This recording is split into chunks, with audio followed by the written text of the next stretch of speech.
이렇게 의미 있는 자리에 불러주셔서 또 한 번 감사드리고요. 지금 어쨌든 뭐 전 세계적으로 가장 중요한 이슈 중에 하나라고 할 수 있겠죠. 그리고 실제로 이게 어떤 뭐 국제 정치나 여러 가지 측면에서의 어떤 임플리케이션도 있습니다만 지금 현재 사람들이 계속 죽어가는 큰 비극이기 때문에 이 전쟁을 우리가 지금 잘 이해하는 거는 그냥 사회과학적인 의미를 넘어서 인문학적인 의미까지도 있다라고 그렇게 생각합니다. 그리고 이제 무엇보다도 제 생각에는 이 전쟁을 잘 이해하고 특히 이 전쟁의 시작과 기원을 잘 이해해야 지금 이런 비극을 빨리 끝낼 수 있는 방법을 우리가 함께 머리를 맞대고 도출할 수 있지 않을까라는 그런 기대에서 이런 강연을 준비해 봤습니다. 제목도 지금 보시면 제목이 가려져 있죠. 보시면 지금 이 전쟁을 보는 한 시각이고요. 이 스크린은 이게 안 나오더라고요. 그렇죠? 그 포인터가. 어쨌든 전쟁을 바라보는 한 시각인데 이 전쟁을 바라보는 각도가 물론 여러 가지가 있을 수 있습니다만 그 중에서 러시아가 왜 전쟁을 일으켰는지에 대한 부분에 좀 집중해서 말씀을 드리도록 하겠습니다. 다시 말씀드리지만 그 이유는 이제 종전을 빨리 할 수 있는, 그러니까 전쟁을 빨리 끝낼 수 있는 길을 찾기 위한 가장 중요한 포인트가 아닌가라는 생각에서 이제 드리는 말씀입니다. 이런 순서로 지금 말씀을 드리려고 합니다. 일단은 이 전쟁뿐만 아니라 이 전쟁 목적에 대해서 일단 기존에 설명들이 많이 나와 있습니다. 굉장히 좀 어지럽게 나와 있기도 하고, 물론 이제 언론을 통해서 우리가 접하는 거는 특정한 관점이 이제 압도적으로 지배적으로 많습니다만은 그래도 이제 다양한 어떤 해석들이 현재까지 이제 제기됐고요. 그 다양하게 제기됐던 해석들을 몇 가지로 이제 분류해서 제가 이제 카테고라이즈를 해서 일단 말씀을 드리겠습니다. 그리고 나서 그 해석들의 문제점을 간략하게 짚고 대안적인 해석을 제가 한번 이제 제시해 보려고 합니다. 대안적인 해석은 이제 나름 제가 이제 역사가로서 특히 이제 러시아, 소련 역사를 공부했던 사람으로서의 어떤 나름의 통찰력을 가지고 한번 이제 말씀을 드리려고 해요.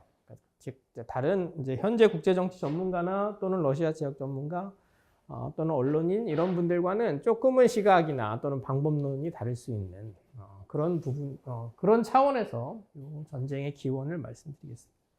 크게 두 번째 파트고요. 마지막은 이제 왜 시작되었느냐를 이제 이해한 다음에 과연 종전이 가능할 것이냐, 어떤 방법이 있을 것이냐 이런 거를 좀 함께 생각해 볼 수 있도록 제가 뭐 대안을 제시한다기보다는 종전 가능성에 대해서 우리가 한번 이야기를 나눌 수 있는 어떤 토대가 되는 말씀을 이제 좀 드려보려고 합니다.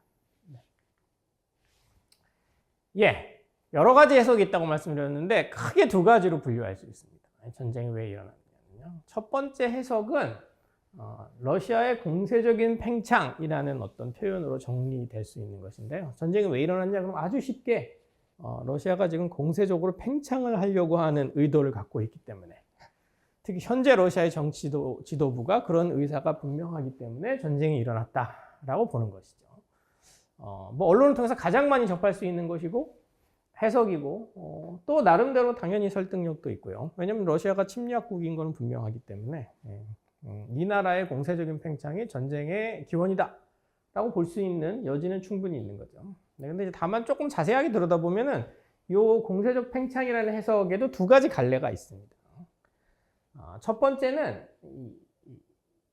포커스를 러시아 주변에 이제 좀 맞추는 거고요. 지금 현재 전쟁이 있는 러시아와 우크라이나 지역 그 주변에 맞추는 것인데, 달리 말하면 이제 강대국 러시아가 주변의 약소국들의 주권을 침탈하면서 팽창을 하고 있는 것이다 라고 보는 관점이 있고요.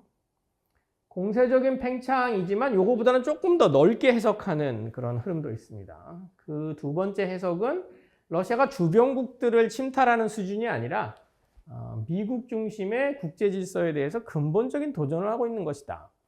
그 근본적인 도전의 시작 또는 일환으로서 전쟁을 하는 것이다 라는 해석이에요. 두 개가 이제 큰 그 프레임에서는 같지만 내용적으로는 이제 강조점이 꽤 이제 다른 거죠. 그래서 첫 번째 해석은 실제로 이제 언론에서 제일 많이 우리가 접할 수 있는 해석인데요. 러시아가 전통적인 러시아 세력권을 이제 통제하려고 특히 이제 뭐 이런 표현들 아마 들어보셨을 텐데, 뭐 신러시아 또는 러시아의 문화적 영토 해가지고요. 이게 무슨 말이냐면은 러시아가 지금 현재 정치적으로 갖고 있는 영토 말고 자기네들의 상상 속에서는 또는 자기네들의 관념 속에서는 이제 자기네 땅이어야 되는 이제 문화적인 어떤 컨투어가 있다라는 거죠. 큰 영역이 있다라는 거고 그것들을 하나씩 이제 확보해가는 과정이다라는 거예요. 그래서 이제 실지 회복이라는 표현을 많이 쓰는데 이제 러시아 사람들의 입장에서는 그러니까 러시아 특히 정치 지도부의 입장에서는 그간 잃어버렸던 땅, 그러니까 자기네 생각에는 마땅히 자기 영토여야 하는데 그 잃어버렸던 땅을 이제 하나씩 찾아가고 있는 거다라는 거죠. 그래서 이제 이 해석을 지지하는 사람들은 러시아가 자신들의 상상 속에 있는 문화적 영토를 회복할 때까지 이제 전쟁을 계속하는 것이고 우크라이나 전쟁은 바로 그 시작이다라는 것입니다. 그래서 여기서 조금 더 이제 한 걸음 더 나아가서 이제 어떤 뭐 연구자들이나 또는 뭐 지식인들은 이제 러시아 내부에 이런 팽창이 시작됐던 게 단순히 이제 전통이나 문화적인 관념을 넘어서 실제 러시아 내부에서 이제 우익화가 꽤 진행이 돼서 러시아의 현재 이제 정책 결정의 어떤 소스로서 이제 파시즘이 꽤 강력하게 대두해 있고 그 파시스트들의 어떤 영향 속에 이제 이런 전쟁이 시작되고 있는 것이다. 그래서 현재 전쟁을 30년대 히틀러의 팽창에 이제 비견해서 보는 거죠. 실제로 이제 히틀러의 팽창도 주변부부터 먼저 이제 병합하는 방식으로 시작했다가 이제 결국은 대전으로 이어지지 않았습니까? 잘 아시겠습니다만 뭐 오스트리아나 체코슬로바키아 같은 지역들의 이제 팽창을 시작하고 그 다음에 이제 2차 대전으로 넘어갔었죠. 그래서 그런 차원으로 이제 현재 이 푸틴 러시아의 행태를 그 30년대 히틀러의 어떤 그 팽창과 비교해서 또는 거기에 비견될 수 있다라고 주장하는 해석입니다. 마지막 요 파시스트를 강조하는 해석은 사실 이제 요 해석 1 중에 두 번째 파트와 이제 연관이 좀 되는데요. 요 두 번째 파트는 이렇게 주변만을 러시아가 침탈하는 수준이 아니라 아예 세계 질서에 대해서 새 판을 짜는 것이다 라는 거예요. 그래서 이거를 이제 좀 더 이념적으로 설명하는 사람들은 이제 서방의 자유주의 질서, 특히 이제 미국으로 대변되는 그 질서에 대해서 러시아뿐만 아니라 이제 중국과 러시아가 사실상 연합을 해서 뭔가 집단주의적인 새로운 이념으로 세계를 재편하려고 하는 것이다 라는 그런 해석을 이제 드러낸 거죠. 1번에 비해서 2번은 이제 좀 놀랍게도 러시아의 이 팽창을 대놓고는 말은 못합니다만 살짝은 긍정적으로 생각하는 부분 사람들이 하는 이야기예요. 특히 이제 미국 질서, 그러니까 미국의 헤게모니에 대한 도전이고, 이 서방의 자유주의라는 게 길게 보면은 서구의 제국주의와 이제 뿌리가 같은 거고, 거기에 대한 이제 도전을 하는 거다. 라고 해서 이제 전혀 다른 세계 질서가 시작될 것 같이 그렇게 이제 해석하시고, 특히 이제 관념적으로 이제 또는 정서적으로 이제 미국의 헤게모니 또는 이제 반미적인 정서를 가졌던 그런 분들은 이 전쟁을 이제 이런 식으로 끌어올려서 좀 더 국제 정치적인 의미를 이제 확대해서 해석하시려고 하시죠. 그래서 지금 만약에 이 관점에서 보면 러시아와 우크라이나 전쟁은 러시아가 우크라이나하고 싸우고 있지만 사실상 미국과 싸우는 거다라는 거고요. 그래서 우크라이나는 지금 미국을 대신해서 하는 대리전이다 라고 해석할 수 있는 거고, 이렇게 국제 질서의 재편으로 보면 자연적으로 이제 시각이 글로벌해지기 때문에 이 전쟁이 여기서만 끝나는 게 아니라 당연히 러시아와 이제 한편이라고 할 수 있는 이 해석에서는 중국도 유사한 움직임을 펼칠 거고, 그런 의미에서 중국의 대만 침공 가능성도 높아질 거고, 유럽뿐만 아니라 동아시아 질서도 엄청난 재편이 이루어질 거다. 그래서 이제 대격변의 시대가 올 거니까 대비하자 뭐 이런 거죠. 그래서 이제 이걸 끌고 나가면 미국 대 중국, 러시아의 대결이니까 이게 이제 3차 대전으로 이어질 수도 있다라는 그런 이제 이야기까지 서슴지 않고 하고, 실제로 이제 책도 나와 있죠. 우리나라에 번역도 있습니다만 3차 대전이 이미 시작되었다 이렇게 이제 주장하는 학자까지도 꽤 있습니다. 그래서 일단 첫 번째 해석은 이렇게 공세적인 러시아 정치 지도부의 의도를 가지고 전쟁을 설명하는 방식입니다. 그 중에서도 이제 두 가지 갈래가 있다는 거고요. 이 해석과 정반대의 이제 해석이 있는데요. 공세적인 팽창이 아니라 수세적인 대응에 불과한 것이다, 이 전쟁은. 그러니까 러시아가 어쩔 수 없이 이제 몰리다 보니까 펼치는 그런 어떤 나름의 리액션에 불과하다라고 보는 해석이고요. 이 해석에도 갈래가 이제 크게 보면 두 가지가 있습니다. 역시 비슷하게 첫 번째 갈래는 방금 말씀드린 그 전쟁의 지역에 좀 국한해서 보는 거예요. 그래서 무슨 일 때문에 러시아가 대응하느냐? 그건 우크라이나가 극우화되기 때문이다. 우크라이나에 과거 나치의 전통을 이어받은 세력들이 정권을 잡으면서 그들이 이제 러시아에 대한 본격적인 도전 또는 러시아의 도전에 천병 역할을 하는 거다라는 거죠. 그래서 이제 특히 이제 이 부분에 주목하는 사람들은 이제 이른바 이제 나치와 굉장히 친밀했던 2차 대전 당시에 이제 반데라주의자들이라고 하는 사람들이 있었는데요. 나중에 이제 간단하게 말씀드리겠습니다만 그 친구들이 이제 현실 정치에서 영향력이 막강해지고 있다라는 걸 이제 강조하고요. 그리고 이제 그 막강해진 결과로 우크라이나 내에 이제 러시아 사람들이 많이 사는데 우크라이나는 다민족 국가죠. 그렇죠? 많이 사는데 그 사람들의 언어와 문화를 이제 탄압한다. 그래서 러시아가 보기에 자국민이 바로 옆 나라에서 이제 억압에 뭐라 그러죠? 사슬아래라 그래야 되나요? 네, 억압에 어떤 신음하고 있으니까 그거를 이제 구할 수밖에 없는 그런 상황이다라는 거고 우크라이나가 더 극우화된다면 결국은 과거 2차 대전과 같은 그런 러시아가 이제 침략을 받을 것이다라는 사고에서 이제 어쩔 수 없이 선제적으로 대응하는 것이다. 뭐 이런 해석이죠. 네. 그래서 놀랍게도 이제 민족 자결주의 우리나라에서는 너무나도 좋은 이미지의 이제 이 단어이지만 러시아가 주장하는 바입니다. 이게 뭐냐면 우크라이나 내에 살고 있는 러시아인들이 스스로 결정하게 해라.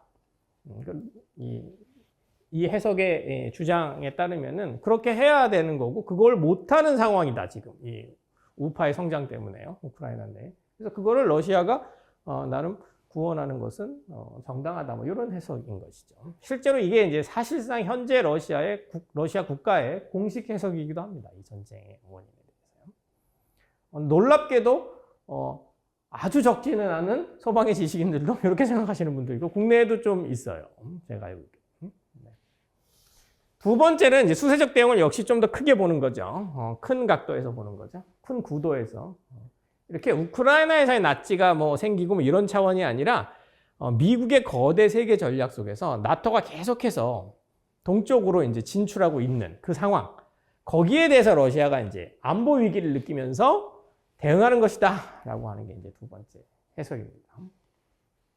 그래서 지켜지지 않은 약속이라는 말은 뭐냐면 이제 소련이 해체되고 러시아 연방으로 넘어갈 때쯤에 그때 이제 뭐 이거는 이제 뭐 수많은 이제 해석이 있고 논란이 있습니다만 어쨌든 이제 나토가 더 이상은 이제 동쪽으로 나토 가입국을 이제 과거 구공산권의 동유럽 지역으로 이제 확대하지는 않을 거다라는 약속을 러시아가 받았다 그 당시에 당시 소련입니다만 받았다 하고 이게 지켜지지 않았기 때문에 이제 러시아가 지금 그것에 대해서 위협을 느끼는 것은 당연하다 뭐 이런 유의 이제 해석인 거죠. 어쨌든 실제로 이제 나토가 과거 동유럽 국가들을 가입국으로 받아들인 건 사실이고요. 전부는 아닙니다만 사실이고 그런 어떤 상황 속에서 러시아가 이제 과거의 동유럽 국가들을 받아들인 상황 속에서 나름 이 유럽의 국제 질서 내에서 고립당한 셈이 되었고 네. 그리고 그 고립을 어떤 극복하고자 하는 그러니까 안보라는 차원에서 이제 그 위기에 몰린 상황에서 러시아가 어쩔 수 없이 그걸 돌파하기 위한 어떤 대응을 하는 것이다라는 해석이죠. 나중에 이제 토론자분께서도 말씀을 하실 걸로 알고 있습니다만 이게 은근히 러시아 내부뿐만 아니라 이제 서방에서도 꽤 지지를 받는 그러니까 이 나토의 어떤 현실주의적인 압박이라는 것 때문에 러시아가 어쩔 수 없이 대응하는 거다라는 이 해석이 은근히 서방에서도 지지를 받았고 국내에서도 아까 일본 해석에 대한 나름 좀 밸런스를 갖추는 해석인 양, 네, 꽤 많은 사람들이 이렇게 이제 생각을 하고 있습니다. 네, 어쨌든 해석은 두 가지로 이제 소개를 해드렸는데 제가 보기에는 1번, 2번 해석이 다 큰 문제가 있습니다. 받아들이기 정말 어려운. 뭐냐면은 일단은 이게 특히 이게 뭐 역사가로서의 어떤 그런 나름 네, 아까 거창한 말은 통찰력이고 좀 평범한 말로는 감이라고 할 수 있겠는데 역사가가 느끼기에 이 지금 1번 해석이나 2번 해석은 너무나 문서적인 근거가 부족해요. 양적으로도 부족하고 분석 자체가 그렇게 체계적이지도 않고 나와 있는 자료들이 아예 근거가, 그러니까 아예 자료를 베이스하지 않고 뭐 상상 속에서 얘기하는 건 아닙니다만, 자료를 갖고 오는 방식이나 이런 것들이 굉장히 산발적이고, 그리고 맥락과 무관하게 자료를 떼어내서 설명하는 경향이 강하고, 근거보다는 실제로 주장이 훨씬 강한 그런 해석들이다라고 할 수 있겠습니다. 실제로 이제 그나마 근거가 좀 있는 그런 어떤 뭐 논자들은 분석한다는 게 대체로 이제 푸틴 등 주요 정치인의 연설, 공적인 연설이나 또는 러시아의 언론 보도 같은 것들이 이제 중요한 어떤 텍스트로, 중요한 어떤 증거로 사용되게 되고요. 그리고 이제 일부 러시아 지성인의 텍스트가 또 많이 사용됩니다.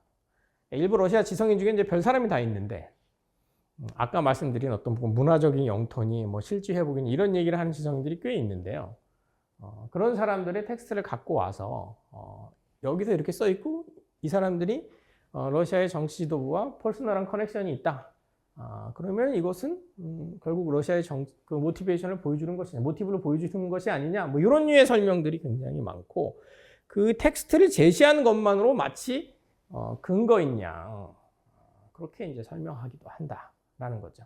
그래서 일단은 물론 이제 이 컨템포러리한 이슈를 설명할 때 어쩔 수 없는 단점이긴 해요. 수많은 자료를 이제 축적해서 설명하기는 어려운 부분이 당연히 있는데, 그럼에도 불구하고 지금 아까 해석 1과 2는 그런 단점을 인정한다고 해도 여전히 굉장히 이제 적은 양과 비체계적인 분석의 기초에 있다. 이렇게 이제 말씀드릴 수 있겠습니다. 네, 그리고 이제 이런 자료적인 문제뿐만 아니라 어떤 전제나 시각이나 프레임에서도 문제가 있는데요. 특히 이제 1번, 해석 1번 같은 경우는 상당 정도로 이제 냉전시대 논리가 그대로 투영돼 있어요. 냉전시대 이제 반공 논리나 또는 이제 반소 논리가, 반러시아 논리가 그대로 이제 투영돼 있습니다. 실제로 이제 냉전시대 우리가 많이, 사실 이제 기본적으로 많이 접했던 이제 팽창하는 소련이라고 하는, 그러니까 공산주의 팽창, 뭐 세계 적화라고 하는 그 당시의 이미지를 꽤 투영해서 설명해요. 그러니까 러시아가 뭔가 군사행동을 한다 그러면 이것이 결국 세계로 나가는 거다라는 그 연결고리가 이 냉전시대 논리 때문에 사람들에게 꽤 쉽게 이렇게 연결이 됩니다. 다른 나라가 그랬으면 이제 그런 식으로 생각을 잘 안 하고 다른 방식의 어떤 분석을 떠올렸을 가능성이 큰데, 러시아 같은 경우는 바로 냉전시대 논리 때문에 그렇고요. 이 냉전시대 논리 중에 이 팽창성만 강조하는 걸 넘어서 또 있는 것이 뭐냐면은, 러시아라는 나라는 또 러시아뿐만 중국도 마찬가지인데요. 이 경우에는 뭔가 지도부를 중심으로 다 단결이 돼 있고, 그래서 뭔가 국제정치적인 결정을 할 때는 국내 상황이라는 게 전혀 변수가 아닌 거예요. 그러니까 중앙에서 결정하면 그냥 다 같이 한꺼번에 가는. 그래서 너무나도 참, 뭐 나중에도 말씀드리겠습니다만, 흥미로운 것은 어떤 나라가 전쟁을 한다. 예를 들면 뭐 서방이나 다른 나라에서 뭔가 전쟁을 한다 하면, 많은 학자들이 일단 그 나라의 국내 정치나 여론이나 이런 것의 추이를 굉장히 중요시하게 일단 봅니다. 변수 중에 하나로 보는 거죠. 여러 가지 변수 중에서도. 그래서 이제 국내적으로 뭐가 문제였기 때문에 전쟁을 하는 거다. 이런 류의 설명들을 흔히 하곤 하는데, 희한하게 이 러시아나 또는 중국으로 가면 그런 설명을 안 해요. 안 하고 그냥 이렇게 단결 다 돼 있고 지도부가 결정하면 가는 걸로 이렇게 이제 설명합니다. 아까 해석 1과 2 다 모두 해석 1과 2 모두 지금 뭐 이미 느끼신 분은 느끼셨겠습니다만, 내부의 어떤 러시아 내부의 상황이 뭔가 요소로 등장한 적이 없어요, 설명에. 그렇죠? 다 다른, 그러니까 러시아 내부보다는 외적인 어떤 압박이나 아니면 지도부의 어떤 결단, 의지 이런 것만 이제 주로 초점을 맞추고.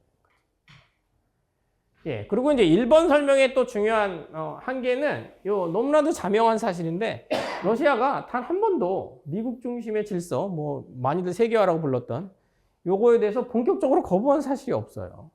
항상 여기에 들어가서 편승하려고 했지, 그리고 경제 제재를 받아서 못 들어간 경우가 많아서 그렇지 다 하려고 합니다. 예를 들면 뭐 러시아가 대안적인 질서를 꿈꾼 적이 있느냐, 예를 들면 뭐 달러 중심 체제에 대해서 문제를 제기한 적이 있고 무슨 대안을 마련한 적이 있느냐, 그거 말고도 수많은 예들이 있는데 없어요. 그래서 실제로 이제 이 푸틴 정권이나 러시아의 어떤 그 기본적인 지금까지 쭉 이어왔던 정책의 어떤 노선은 여기에 대한 근본적인 비판이나 또는 대안 제시라는 것이 있었던 적이 없습니다. 이거는 가끔 수사적으로 이제 뭐 미국 정치에 대해서 불만, 미국 정치에 대해서 특히 뭐 이라크 전쟁 이후에는 뭐 그런 이야기를 몇 번 더 했었고 뭐 그랬는데 그렇게 수사적인 불만을 터뜨린 적은 있는데 그게 근본적인 미국 중심의 세계 질서에 대한 거부였느냐? 실제 특히 대외 정책이나 또는 대무역 관련된 정책들은 그런 적이 없습니다.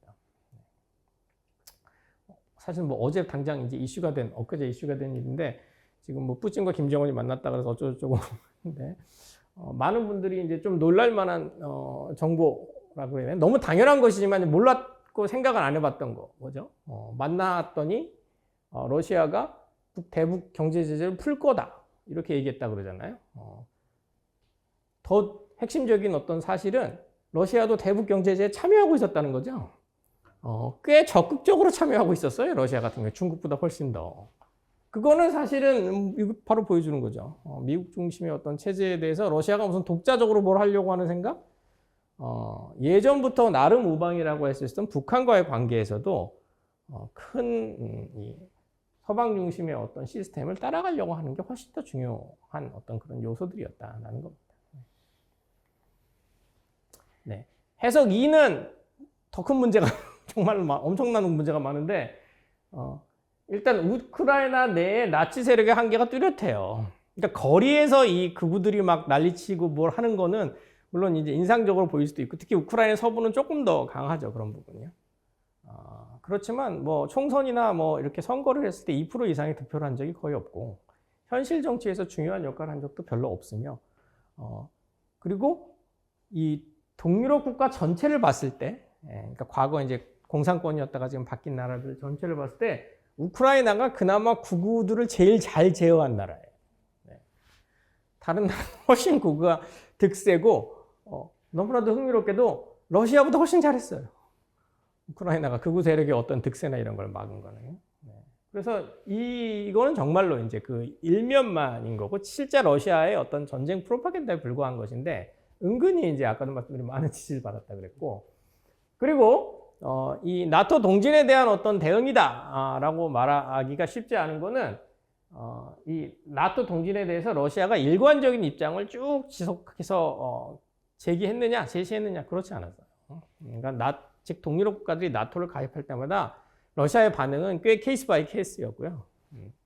엄청난 어떤 격앙된 반응을 한 적도 있었지만 뭐 그냥 그렇다라고 하고 밋밋하게 그냥 넘어간 적도 많고 심지어는 아주 초기에는 물론 푸틴 정권 이전 시기의 이야기입니다만 이제 가입하려고 모색도 했었어요.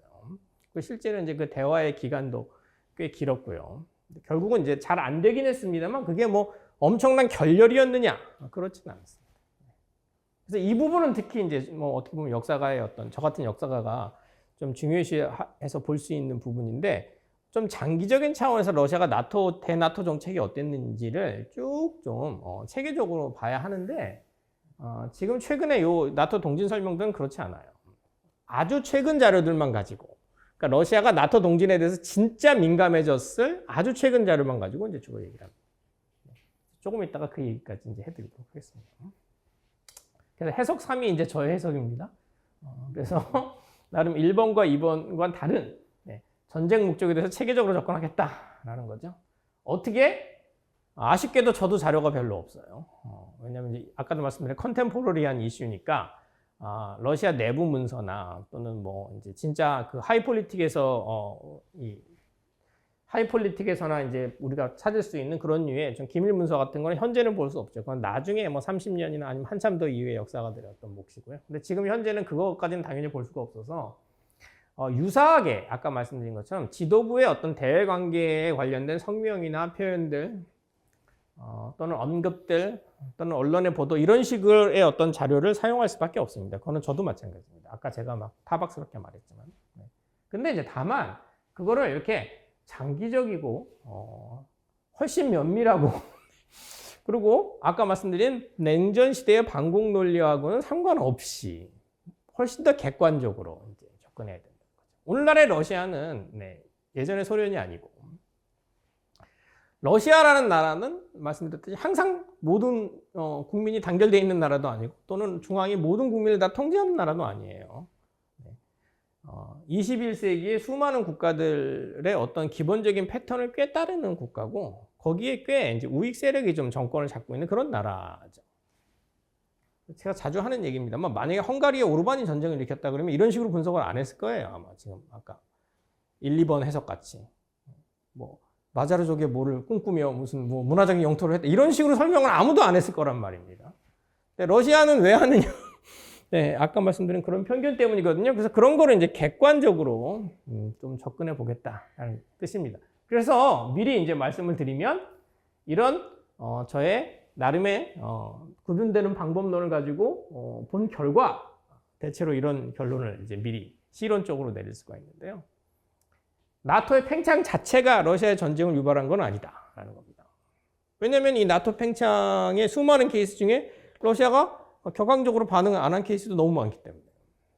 왜 갑자기 이번에는 그러냐? 이거는 이제 근본적인 설명이 될 수 없는 거죠.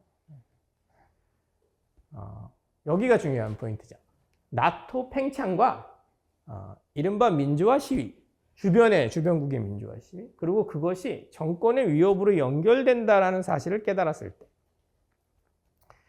그냥 나토 팽창이 아니라 나토가 동진해 오는 상황과 주변국의 민주화 시위, 그리고 그 민주화 시위의 여파로 자신의 정권 위협을 받는다 라는 어떤 그런 연결고리가 맞아떨어졌을 때 그때 이제 러시아가 반응을 한 겁니다. 항상 그랬던 것이 아니라 특수한 상황 속에서만 이제 그랬던 거고요. 언제냐? 이때 이후예요. 제가 느낀 거. 제가 쭉 장기적으로 텍스를 봤다 그랬지 않습니까? 90년대, 2000년대 나토에 대해서 러시아의 성명이나 나토 정책에 대해서 아니면 정치인들의 발언이나 이런 것들 면밀하게 쭉 장기적으로 보면 이때부터 크게 바뀝니다. 이때가 변곡점이에요. 그 전과 이후가 다르고요. 그러니까 이때 왜 변했느냐가 중요하고 이때부터 이제 나름 러시아 전쟁의 이유를 설명해낼 수 있는 이제 근거가 생기는데 그 결론은 무엇이냐? 왜 따옴표를 쳤느냐면 이제 스스로가 그렇게 느꼈기 때문이에요. 남들은 그렇게 안 보지만 우리는 뭐 푸틴 정권이 취약하다고 아무도 안 보죠. 마치 지금 중국의 시진핑 정권이 취약하다고 보는 사람이 아무도 없듯이 러시아의 권력은 강하고 중앙 권력은 다른 사람들은 그 일반민들은 다 거기에 통제하에 있다라고 보통 우리는 흔히 그냥 전제하지 않습니까?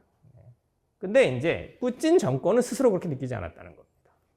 스스로가 자기가 취약하다고 느끼고 그 취약한 정권을 어떻게든 연장해야겠는데 연장하는 수단이 여러 가지가 있는데 지금 현재 전쟁은 그 연장하는 수단 중에 뭐 가장 극단적인 극약 처방입니다만 수단 중에 하나다라고 보는 것이죠.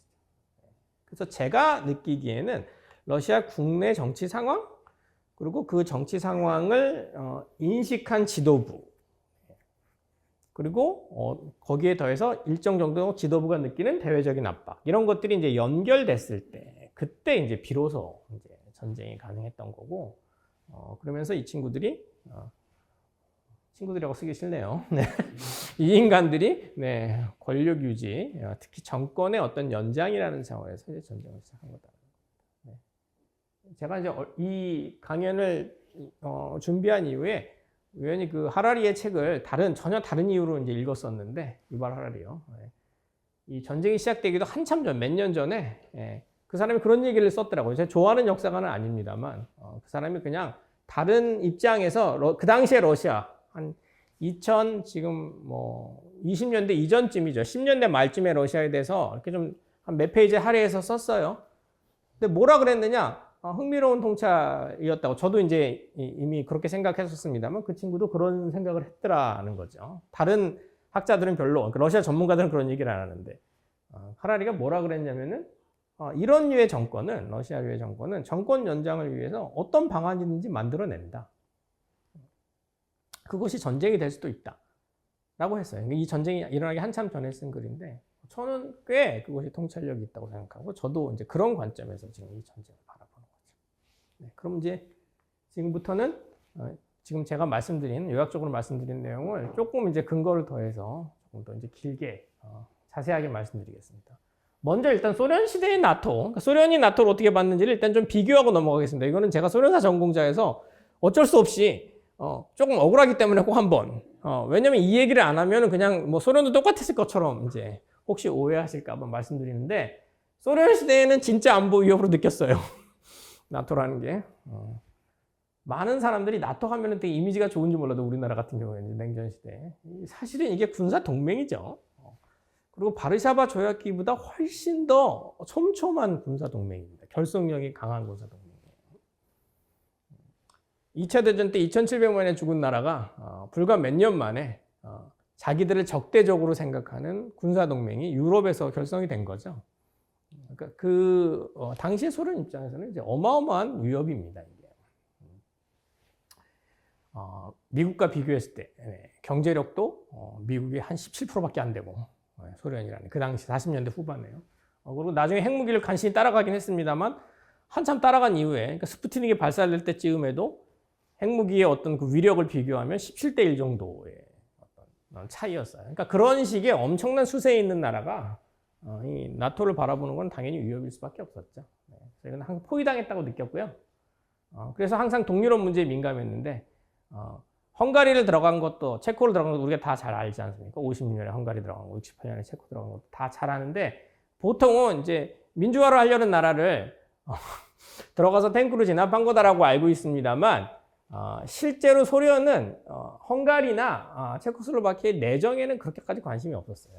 내정 계획을 어떻게 하느냐, 뭐 거기서 일정 정도 민주화를 펼치느냐 이런 거에는 별로 관심이 없었는데 왜 그 두 나라만 그런 뭐 일종의 이제 공경을 당했냐면 그 두 나라가 바르샤바 조약기구 탈퇴 가능성을 비췄기 때문이에요.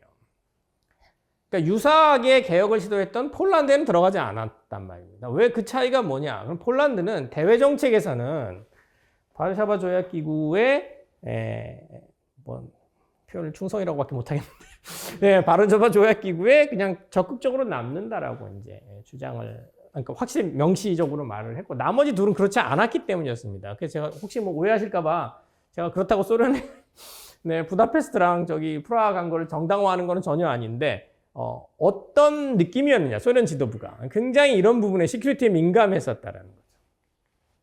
그리고 이제 진짜 소련 말기 아까 1인치 약속이라는 게 이제 서로 오해이긴 합니다만 어쨌든 이거를 나름 소련 지도부 입장에서는 이제 꽤 믿고 싶었던.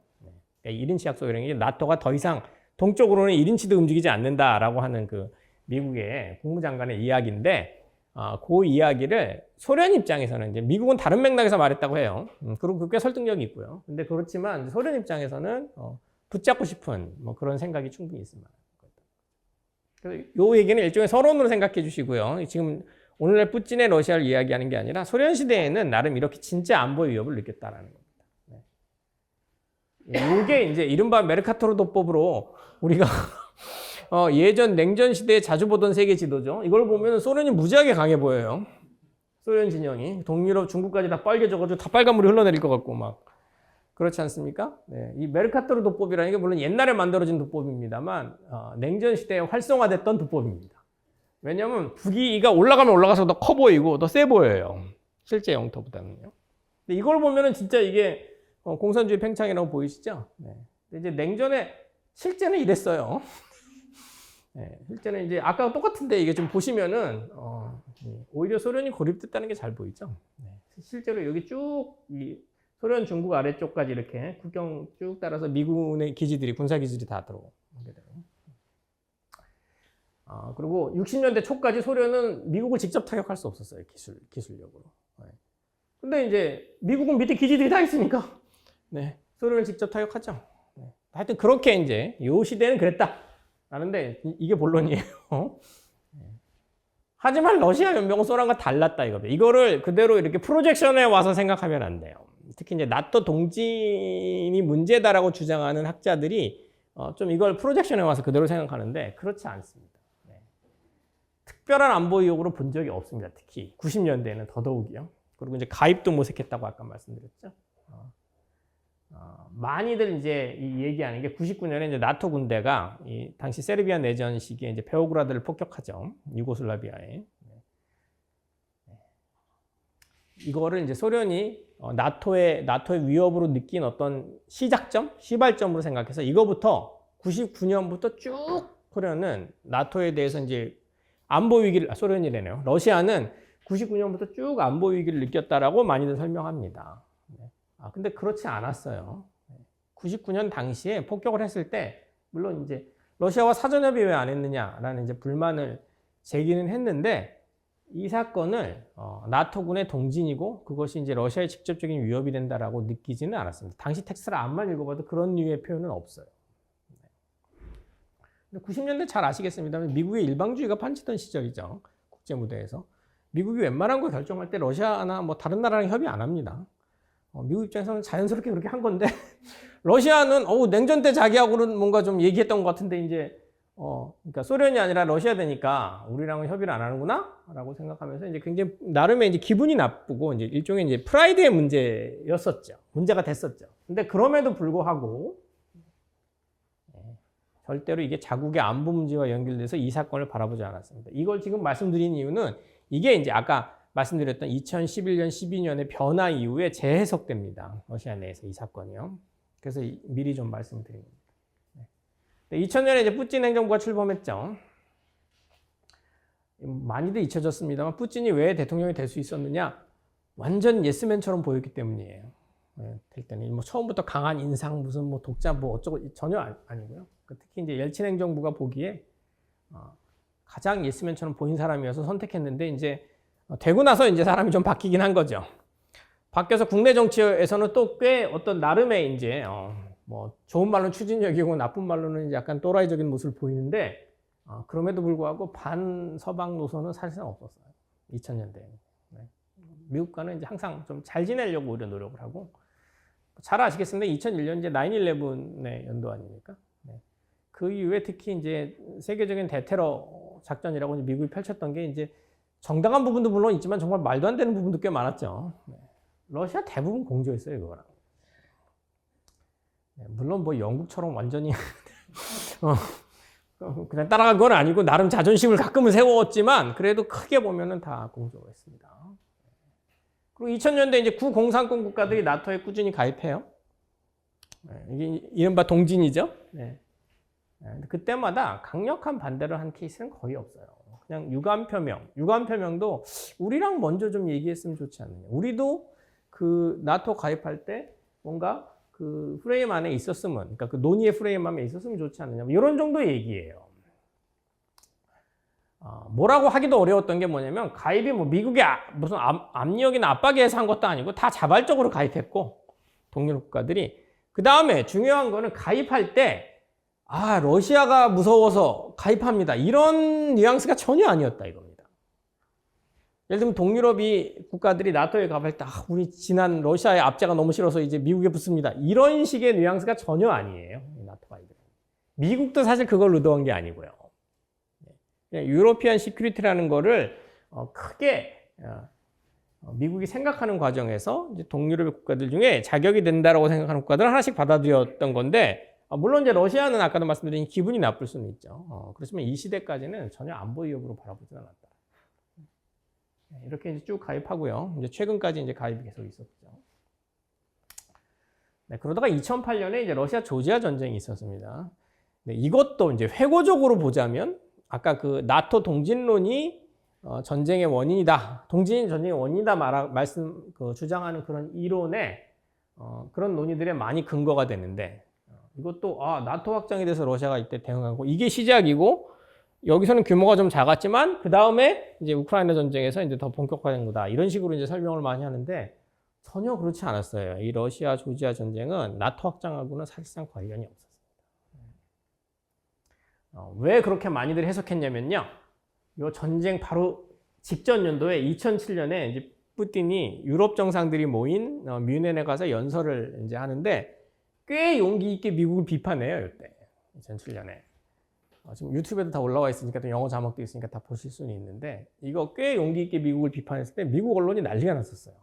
이때부터 또 신냉전이다 막 이래가지고 러시아가 다시 이제 반미로 나간다. 난리가 특히 보수 언론에서 난리가 났었는데 텍스트 가만히 이거 보시면은 전혀 아니고요.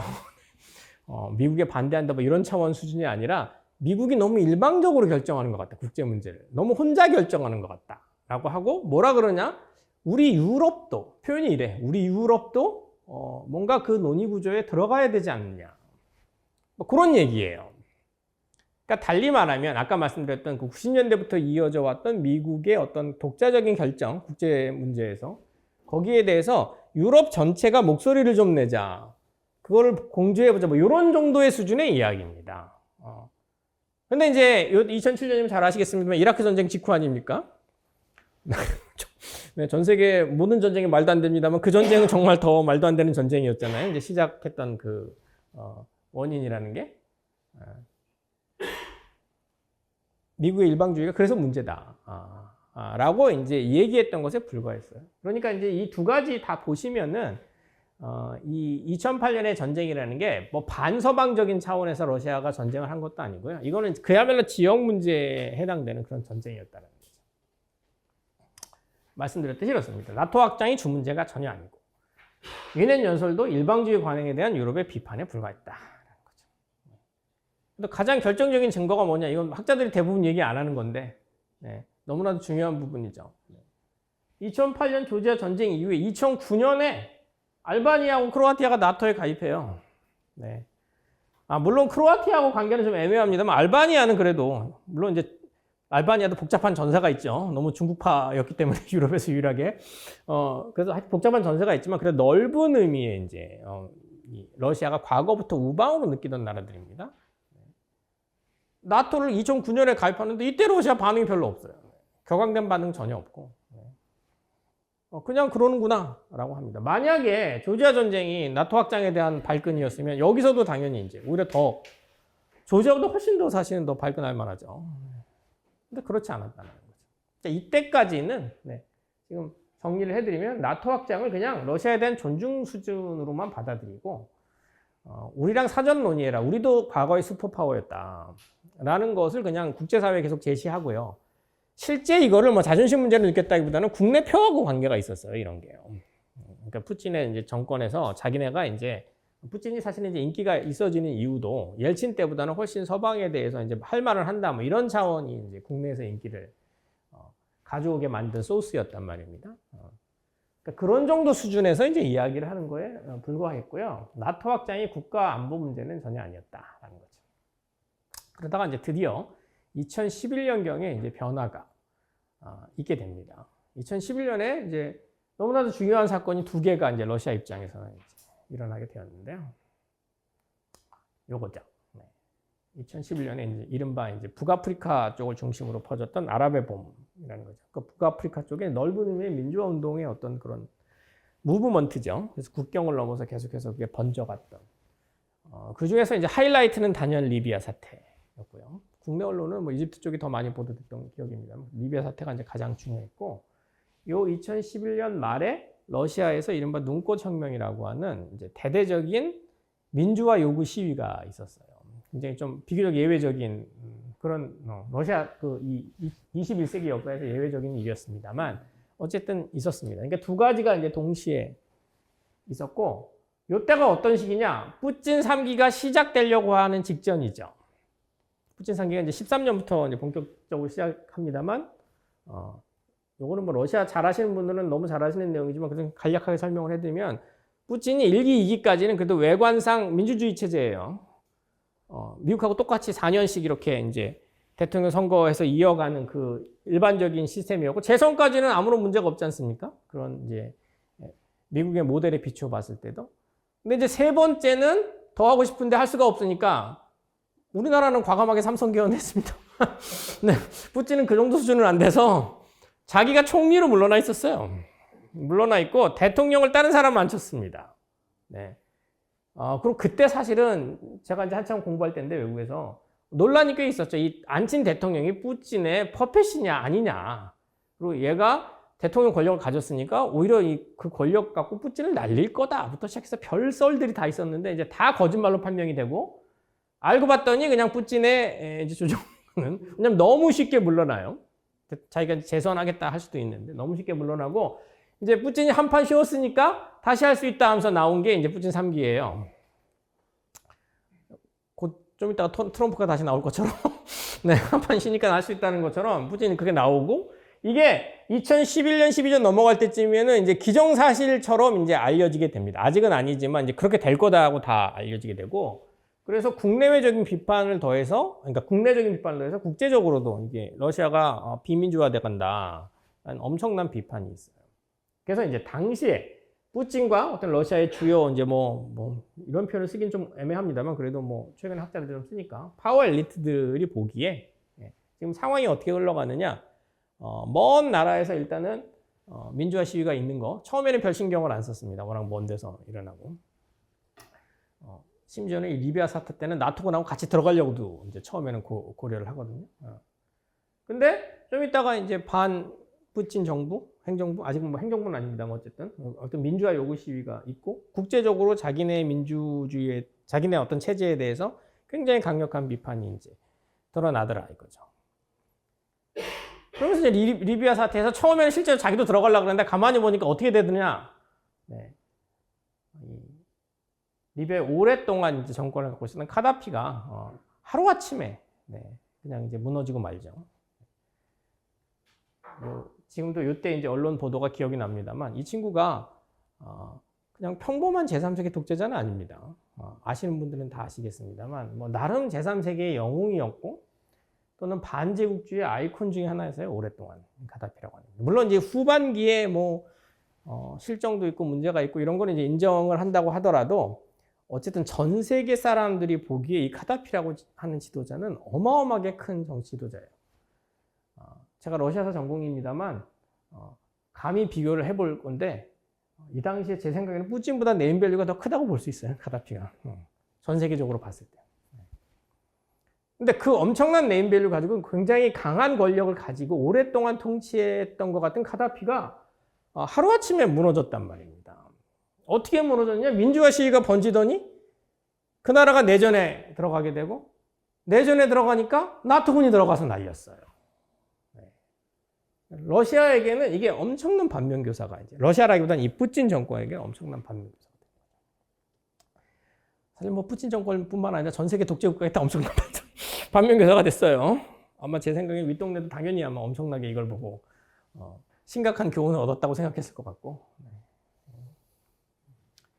카다피 정권의 운명을 보면서 이게 민주화 시위가 국경을 넘어서 번지는 것과 나토 군대와의 결합력이라는 것을 이제 알게 된 거죠.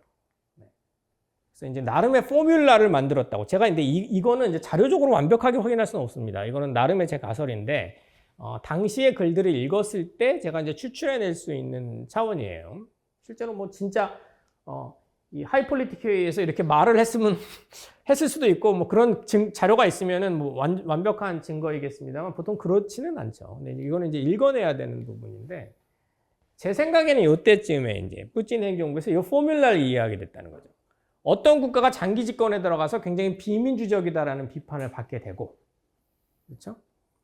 그랬을 때 아래로부터 민주화 시위가 국경을 넘어서 번지고. 그러다가 내전에 들어가게 돼서 그것을 빌미로 나토 군대가 들어왔을 때 그 정권이 어떻게 되느냐라는 그 포뮬라를 공식을 이제 나름 이제 인식하게 됐다라는 겁니다. 이때쯤에요. 그래서 그 다음부터는 이전의 나토 팽창에 대한 대응과는 차원이 다른 대응을 하기 시작해요. 네, 이게 이제 리비아 사태 때 시위의 모습이고요. 아주 비슷하게 그 다음에 바로 여기 눈꽃 혁명 때 반푸틴 시위 모습이에요. 그래서 급격하게 입장을 전환하게 되고 이때부터 나토의 확장에 대해서 기존과는 다른 수준의 항의를 하기 시작합니다. 이거는 뭐 러시아에 대한 위협이고 우리를 이제 뭐 완전히 고립시켜서 고사시키는 거고 뭐 이런 식의 반응을 하게 되고요. 아까 말씀드린 이 베오그라드 폭격을 재해석하기 시작해요. 이때부터 이제 푸틴의 단골 메뉴가 돼요. 이게 99년에 나토 군대가 한 짓이 뭔지 아냐? 라고 하면서 베오그라드 그러면 우리는 잘 모르는 도시죠. 시간에서 뭐 그저 그렇다 생각할지는 모르는데 정말 이제 이 고도이기도 하고 동유럽의 정말 중요한 도시죠. 푸틴이 사실 그렇게 표현을 합니다. 유럽의 정말 최대 도시 중에 하나, 그레이테스트 도시 중에 하나인데 그거를 나토 군대가 폭격해서 그냥 날렸다 사실상. 무슨 의미가 있냐면은 러시아 도시들도 충분히 저런 대상이 된다. 이런 식으로 이제 프로파간다를 하는 거죠. 그러면서 이제 그전에는 안 썼던 정말 반서방적인 공세적인 수사. 이대로 가면 안 되고 러시아가 진출해서 끝장내겠다. 뭐 이런 얘기까지 하기 시작해요. 그 전에 이제 그런 얘기가 없다가요. 실제로 아까 이제 러시아의 공세적인 팽창을 강조하시는 이제 연구자들은 요때 이후의 자료만 주로 보신 거예요. 그리고 이 자료들 중에서도 좀 맥락을 떼어내고 요 강경한 어떤 수사적인 표현들을 많이 따서 이제 증거로 대신 경우가 많죠. 그래서 자연스럽게 뭘 했느냐, 러시아가? 아까 그 포뮬라를 이해하고 있지 않습니까? 그럼 시작이 뭐냐면 일단 주변에서 민주화 시위가 있으면 안 돼요. 주변에서부터 민주화 시위가 번져오면 안 되는 거죠. 그래서 주변국 단속을 일단 시작하게 돼요. 주변국 단속을 시작하는 방법이 뭐냐? 세게 했느냐? 아니에요. 돈 준다 그랬어요. 네. 그래서 민주화 시위에 우려가 있는 동네에다가 세 나라가 이제 큰 거대 차관 제의를 받게 되는데 이때 몰도바, 아르메니아, 우크라이나가 이제 엄청난 차관 제의를 받게 되고 꽤 파격적으로 조건 없는 제의였어요. 차관 제의. 무슨 다른 조건이 없어요. 미국도 사실 이때 우크라이나에 차관 제의를 하는데 미국답게 조건이 많아요.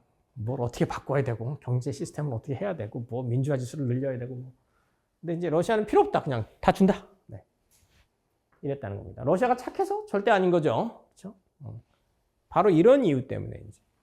그래서 이렇게 주변국을 돈으로 회유하면서 일단 돈이 많이 들어가면 이제 민주화 시위라는 게 사실은 그냥 꼭 정치적인 이슈만 갖고 일어나진 않죠. 그러니까 경제적으로 안 좋을 때 연결돼서 일어나니까 그 부분을 이제 막으려고 돈으로 일단은 이제 해결하겠다라는 식의 이제 입장을 그러니까 어프로치를 했던 겁니다. 그러다가 이제 2014년이 아직은 안 밝았어요. 2013년 말이 됐는데 2014년 말에 우크라이나의 수도에서 이제 사건이 터진 거죠. 그게 유명한 유로마이단 사건입니다. 키이우, 네, 지금 현재는 키예프가 아니라 키이우라고 불러야 되니까요. 키이우에서 EU 가입을 독려하는 시위가 펼쳐졌는데 우리가 EU 가입하자는 거죠. 근데 EU 가입은 이제 나토보다 훨씬 가입하기 어려워요. 여러 가지 조건, 특히 이제 민주화 지수를 맞춰야 되거든요. 그러니까 쉽게 말해서 그냥 민주화 시위인 거죠. EU를 가입하자는 거는 민주화 레벨을 올린다라는 얘기고 민주화의 어떤 여러 가지 요건 중에 특히 언론 자유나 인권 이런 부분에 대해서 이제 요구를 이제 한 겁니다. 시위는 초반에 굉장히 평화적이었고요. 키이우에서요. 그리고 점점 이제 사람들이 많이 몰리기 시작했어요. 네. 근데 이제 이게 1월에 한 달 만에 꽤 과격한 시위로 바뀌게 돼요. 그냥 이제 일반적인 군중 시위였다가 왜 그랬느냐? 계기는 크게 두 가지가 있었는데요. 하나는 이 시위에 놀란 우크라이나 정부 당국이 당시에는 이제 친러적인 정권이 우크라이나 정권이었는데 그 당국이 반시위법이라는 걸 이제 빠르게 제정해가지고 이제 시위 자체를 불법화합니다. 모든 시위는 물론 아니었습니다. 이제 이런 류의 시위를 불법화하고 거기에 이제 격앙되죠. 민주화 시위를 했는데 민주화 주장을 했는데 이런 류의 어떤 반응이 돌아오니까 당연히 시위대 입장에서는 이제 격앙되고요. 이 상황에서 거리에서 아까 말씀드린 우크라이나 극우파의 일부가 거리의 주도권을 좀 잡게 돼요. 근데 이게 얼마나 뭐 현실 정치에서 중요했느냐?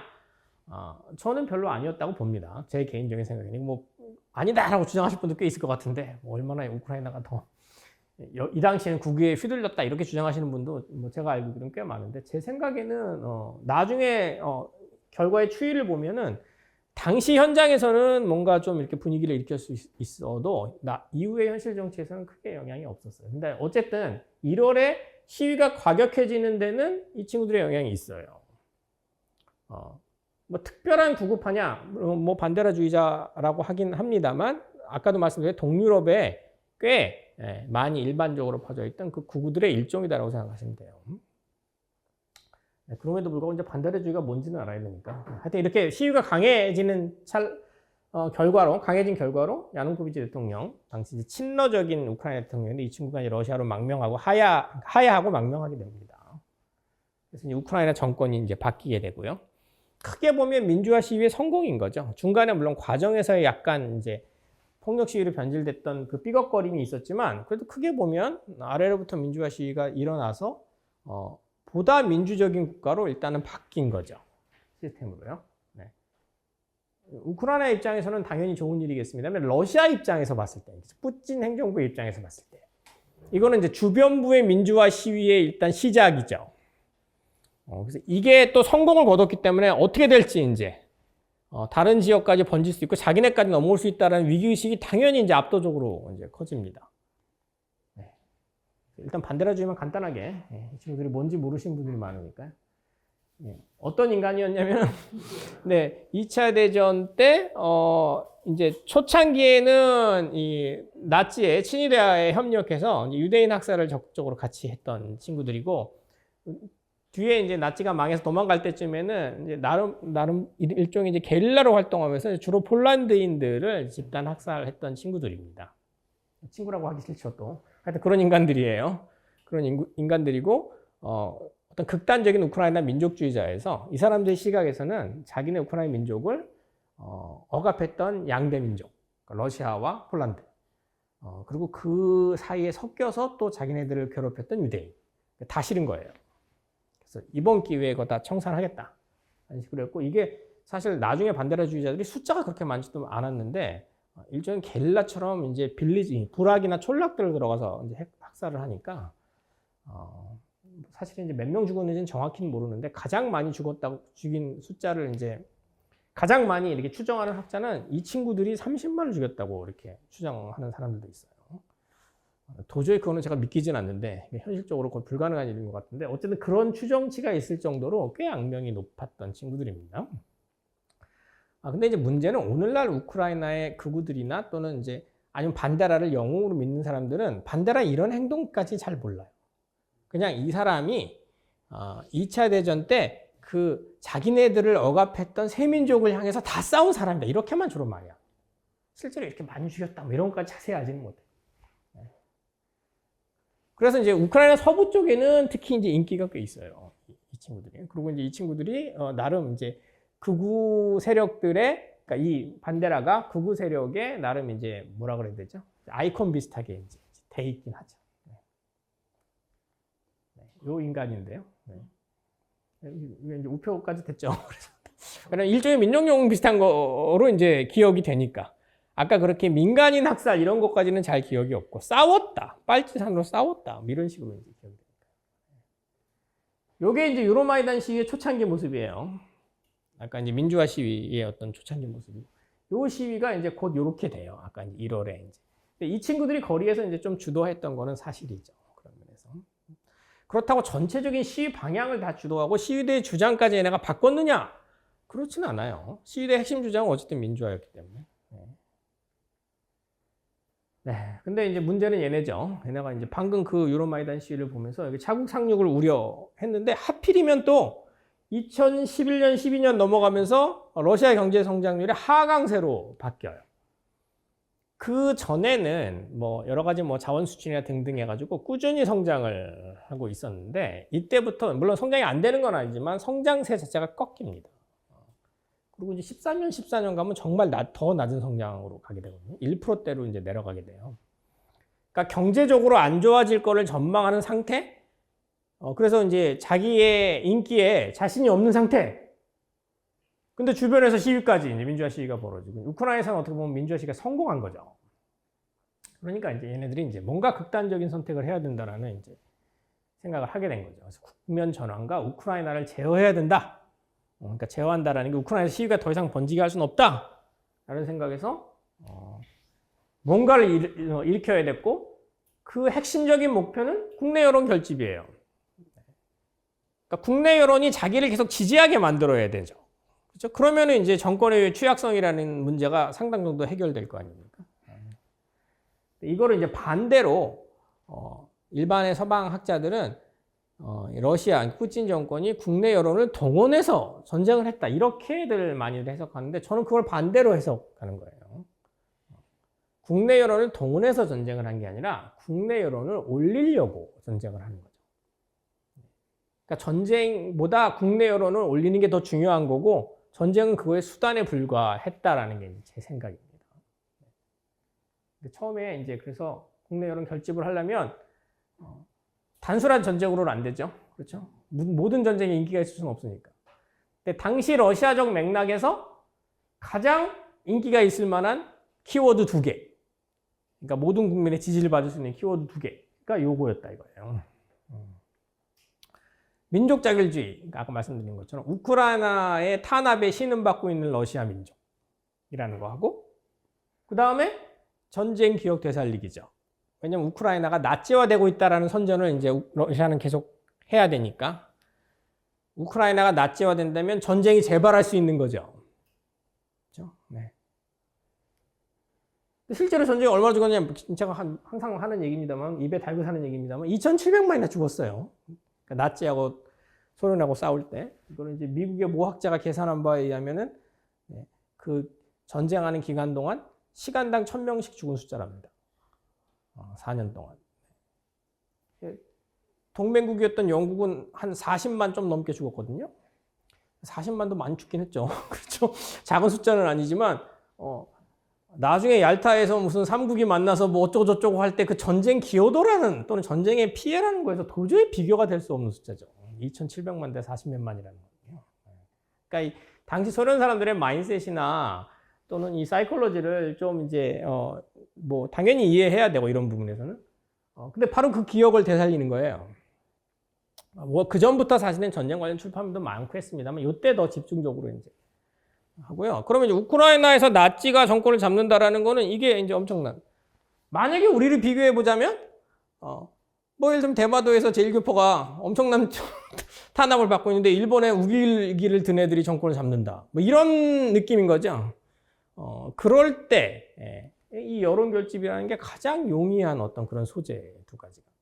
이 사실은 진실은 아닙니다만 자기네 시민을 동원하기에는 가장 최적화된 어떤 그런 카드였다라는 겁니다. 하필 우크라이나가 이 두 가지 카드를 다 제시할 수 있는 그런 공간이긴 했어요. 우크라이나가 직접 이걸 한 건 아니지만 러시아가 이렇게 우길 수 있는 공간이었다. 실제로 이제 러시아 언어나 이런 문화를 잘 사용하지 못하게 하는 정책으로 우크라이나가 피긴 해요. 네. 근데 이제 그거는 넓게 봐야 되는 게 구소련 국가들이 다 그랬어요. 카자흐스탄이 우즈베키스탄 이런 데도 러시아어가 더 활발하게 활용될 수는 없게 여러 가지 그런 제한들을 이제. 근데 우크라이나도 크게 보면 그런 거예요. 근데 이제 러시아가 이제 그거를 트집 잡을 수는 있었던 거죠. 마치 그게 이제 나치화의 어떤 결과인 것처럼 트집 잡을 수는 있었던 거고. 거기다가 나치화가 되면 이제 우크라이나는 진짜 그쪽에서 전쟁을 했던 나라 지역 아닙니까? 네, 카자흐스탄이랑 우즈베키스탄은 다르죠. 이제는 전쟁을 했던 지역이 아니죠. 네, 그래서 이 두 가지를 강조하면서 이제 여론을 결집하더니 여러 가지 강수를 이제 두기 시작했던 거고요. 그래서 크림반도를 합병을 했고 주민투표라는 물론 형식을 거쳤습니다만 그래서 90% 이상의 찬성을 얻어내긴 했지만 그거 자체가 말이 안 되는 거죠. 암만 뭐 크림반도에 러시아 사람이 많이 살고 옛날에 러시아 땅이었고 그럼 우리도 연변에다 네, 투표해서 뭐 하지. 그렇죠? 그러니까 주권 국가의 특정 영토에 갑자기 이제 러시아의 어떤 그런 밀리터리 프레전스가 생기더니 투표하자 해가지고 이제 그 투표도 사실은 아주 자유롭진 않았고요. 그래서 이제 투표 결과를 가지고 그냥 합병을 해버린 거죠. 이게 이제 다시 말씀드린다면 영토 팽창의 야욕이냐? 저는 그렇게 보지는 않아요. 이거는 뭐 크림반도가 또 너무 중요해서 뭐 경제적으로 이권이 있어서 그런 것도 아니고 말씀드렸듯이 여론 결집용이다라는 거죠. 그리고 러시아인이 정말 집중적으로 많이 사는 우크라이나의 가장 그 동쪽 지역에 이제 돈바스 지역이라고 하는 곳에 분리 운동을 지원해 줍니다.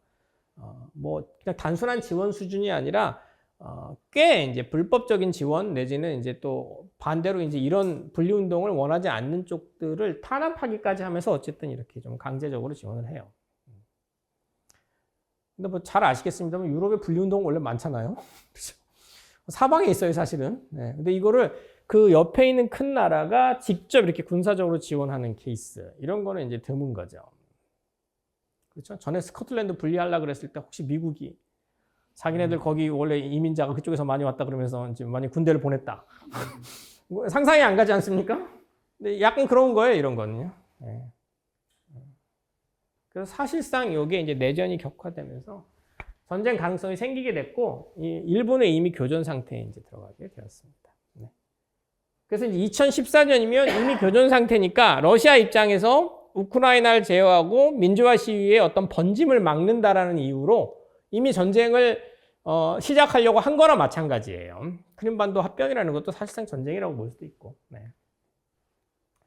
참고 삼아 말씀드리면 이제 우크라이나가 이렇게 생겼고 이 지도가 이제 많이들은 또 이렇게 러시아의 전쟁을 정당화하는 이유로도 많이 쓰이는데 사실 그런 의도로 이거는 갖고 온 게 아니라 실제로 러시아어를 말하는 사람들이 이 동쪽 지역에 조금 숫자가 상대적으로 더 많긴 하고 그럼에도 불구하고 이 사람들이 완전 또 러시아인이냐? 또 그렇지는 않아요. 또 꽤 오랫동안 이게 또 우크라이나 속에서 살았기 때문에 이 사람들이 아이덴티티가 애매하고 이중적인 부분도 꽤 있고, 물론 아주 극렬한 민족주의자들도 일부는 있어요. 그렇지만 더 많은 사람들은 이제 정말 바이링구얼이고 별로 신경도 안 쓰고 어떤 말을 하는지. 네. 투표 성향이나 이런 거는 물론 조금 더 친러적인 쪽에 투표를 하지만 이게 아예 아이덴티티가 다르다? 이렇게 볼 수는 없는 곳입니다. 그리고 뭐 이번에 전쟁을 통해서도 증명이 됐습니다. 근데 그래도 그럼에도 불구하고 기본적인 인포메이션은 좀 얻는 게 중요한 것이 요 동쪽에 이렇게 동남부 지역을 중심으로 해서 상대적으로 러시아 인구가 많은 거는 사실입니다. 네. 이게 크림반도 합병한 곳이고요. 여기가 아까 말씀드린 내전 지역이에요. 아까 말씀드렸던 그 넓게 보면 이제 회랑지대라고 할 수 있는 그 동남부, 거기에 이제 일부에서 이제 변화가 일어났던 거죠. 네, 그러면 이제 아까 말씀드린 것처럼 왜 2014년이 아니라 22년일까? 2014년에 이미 이제 우크라이나에서 민주화 시기가 성공했고 러시아가 발끈해서 크림반도까지 합병했고 했는데 거기서 왜 더 세게 나가지 않았나? 라는 게 이제 당연히 질문일 수 있는 거고, 아까도 말씀드렸듯이 당연히 2014년에 그 돈바스 지역 상황만 보더라도 어느 정도는 이미 전쟁 상태라고도 볼 수 있는데 왜 이게 시간이 8년이나 걸렸느냐라는 거죠. 제가 생각할 때 트럼프 행정부랑 일시적인 변수가 있었어요. 트럼프 행정부의 초창기는 물론 이제 시기는 요 14년보다 좀 다음이긴 합니다만 어쨌든 초창기는 굉장히 러시아랑 관계가 긴밀했죠. 그래서 뭔가 국제적인 차원에서 러시아 푸틴 행정부가 자기들에게 호의적으로 상황이 바뀔 가능성이 있고, 그러면은 국제 정치에서 자기네들의 프레전스가 더 커지고 또는 스테이터스가 높아지고 그것을 이용해서 자신의 정권 안정으로 연결시킬 수 있다, 이렇게 생각했던 것 같아요. 제 생각에는요. 네. 그리고 돈바스 내전이 일부 기능을 해요. 아까 말씀드린 이제 그 여론 결집에 돈바스에서 싸우고 실제 돈바스에서 꽤 죽어요. 러시아 분리운동을 지지했던 사람들이. 그게 이제 러시아 언론에 계속 보도되면서 우크라이나는 계속 낫지하고 우리 사람이 죽는다라는 그 보도가 나름 기능을 해서 이 14년, 15년, 뭐 16년 넘어갈 때쯤까지는 푸틴 행정부가 느끼기에 자신들의 취약성이 어느 정도는 이제 내려갔다라고 이렇게 판단할 수 있는 여지가 있었어요. 근데 이제 문제는 아까 이제 크림반도 합병하고 그 이후에 러시아의 행보 때문에 미국이 본격적인 경제 제재를 하죠. 특히 이제 트럼프 정부 후반기로 넘어가면서부터는요. 그러니까 경제 성장이 더 안 되고 경제적으로 더 어려워지게 돼요. 그래서 이 돈바스 내전의 기능으로는 내전만으로는 충분한 기능이 안 될 것 같은 생각이 이제 점점 2020년대로 가까워지면서 이제 푸틴 행정부의 머릿속에 이제 들기 시작하는 거죠. 그래서 21년 3월에 사실 전쟁이 있기 1년 전에 이미 러시아 군대가 우크라이나 그 동쪽을 둘러싸게 됩니다. 일종의 약간은 이제 무력 시위 같은 것이었는데 가서 군대가 이렇게 둘러싸면 국제사회에서 나름 반응이 있을 거라고 예상했어요.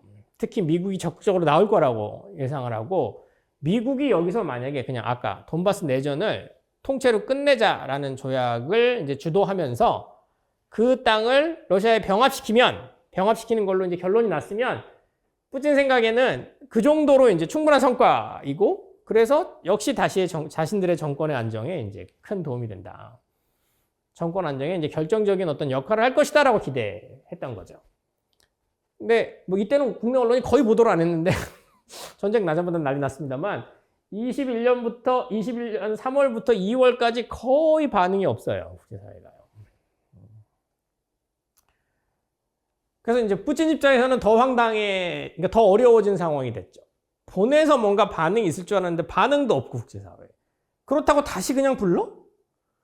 그거는 지금 이제 여론 결집을 해서 정권을 연장하려고 하는 사람이 선택할 수 있는 방법은 아니죠. 그야말로 최악의 이제 모양 빠지는 작업 아닙니까, 그게? 네. 예를 들면 뭐 서방의 무관심에 굴복했다 이런 얘기가 당연히 이제 본국에서 나올 수 있고, 그거는 푸틴의 인기를 지속시켰던, 나름 대외적으로 할 말은 하고 나름 러시아의 자존심을 지켰다라고 하는 그 이미지가 완전히 이제 끝장이 나겠죠. 그래서 이제 22년 2월에 본격적인 침공을 하게 되었다라는 겁니다. 이 전쟁은 러시아가 보기에는 국내 지지를 자신할 수 있는 전쟁이다. 아까 말씀 민족자결주의와 반나치 정서 때문에. 전쟁을 해서 무슨 다른 피해는 있을 수 있겠지만 적어도 자기네 정권의 결집, 그러니까 여론의 결집은 가능하다 라고 판단했고, 실제로 사실이었어요. 그러니까 푸틴이 아까 이제 2014년 이후에 인기가 가장 낮았을 때가 사실은 그 여론조사를 다 믿을 수는 없고 뭐 그렇습니다만, 그래도 러시아도 네바다라고 하는 그 기관은 그렇게까지 친푸틴적인 기관이 아니어서 뭐 그나마 그래도 좀 이제 믿을 수는 있는, 그러니까 좀 신뢰를 할 수 있는데, 한참 안 좋을 때는 40%대까지 가요, 지지율이. 40%면 많은 것 같지만 우리나라 입장에서 보면 푸틴 같은 이런 정권, 그러니까 푸틴 정권 같은 이런 비민주적이고 자기네가 이제 굉장히 무리해서 정권을 연장하고 있고, 그러니까 어떻게 보면 지지 기반이 약한 거죠, 쉽게 말하면요. 그러니까 대중적인 지지를 확보하기 어려운 그런 비민주적이니까 그런 정권은 굉장히 민감할 수밖에 없는 거예요. 근데 전쟁을 하고 직후의 여론조사에는 다 80%가 넘게 돼요. 그러니까 만약에 우리랑 비교해봐도 좀 그럴 것 같지 않아요? 아까 일본 상황을 한번 생각해 봤을 때, 만약에 그 상황에서 뭐 일본과 무슨 일종의 전쟁이나 뭐 하여튼 뭐 컨플릭트가 있다라고 하면, 그때 국내에 무슨 딴 얘기, 정권이 마음에 안 들어도 뭐 검찰 개혁을 하라는 동, 이런 얘기는 못 할 거 아니에요. 그러니까 지금 현재 러시아 상황이 저는 그렇다고 봅니다. 이게 대외적인 어떤 대의가 러시아라는 국가의 역사를 봤을 때 너무 강력해요. 그 민족 자결주의라는 것과 그다음에 2차 대전의 기억, 그러니까 탈라츠와의 필요성이라고 그 정권이 주장하는 그 메시지가 그거를 굉장히 비판적이고 합리적이고 또는 이제 신중하게 봐서 그거를 다른 생각을 할 수 있을 만큼 그런 식의 여유를 주지 못해요, 러시아 사람들. 지금 현재 러시아 사람들.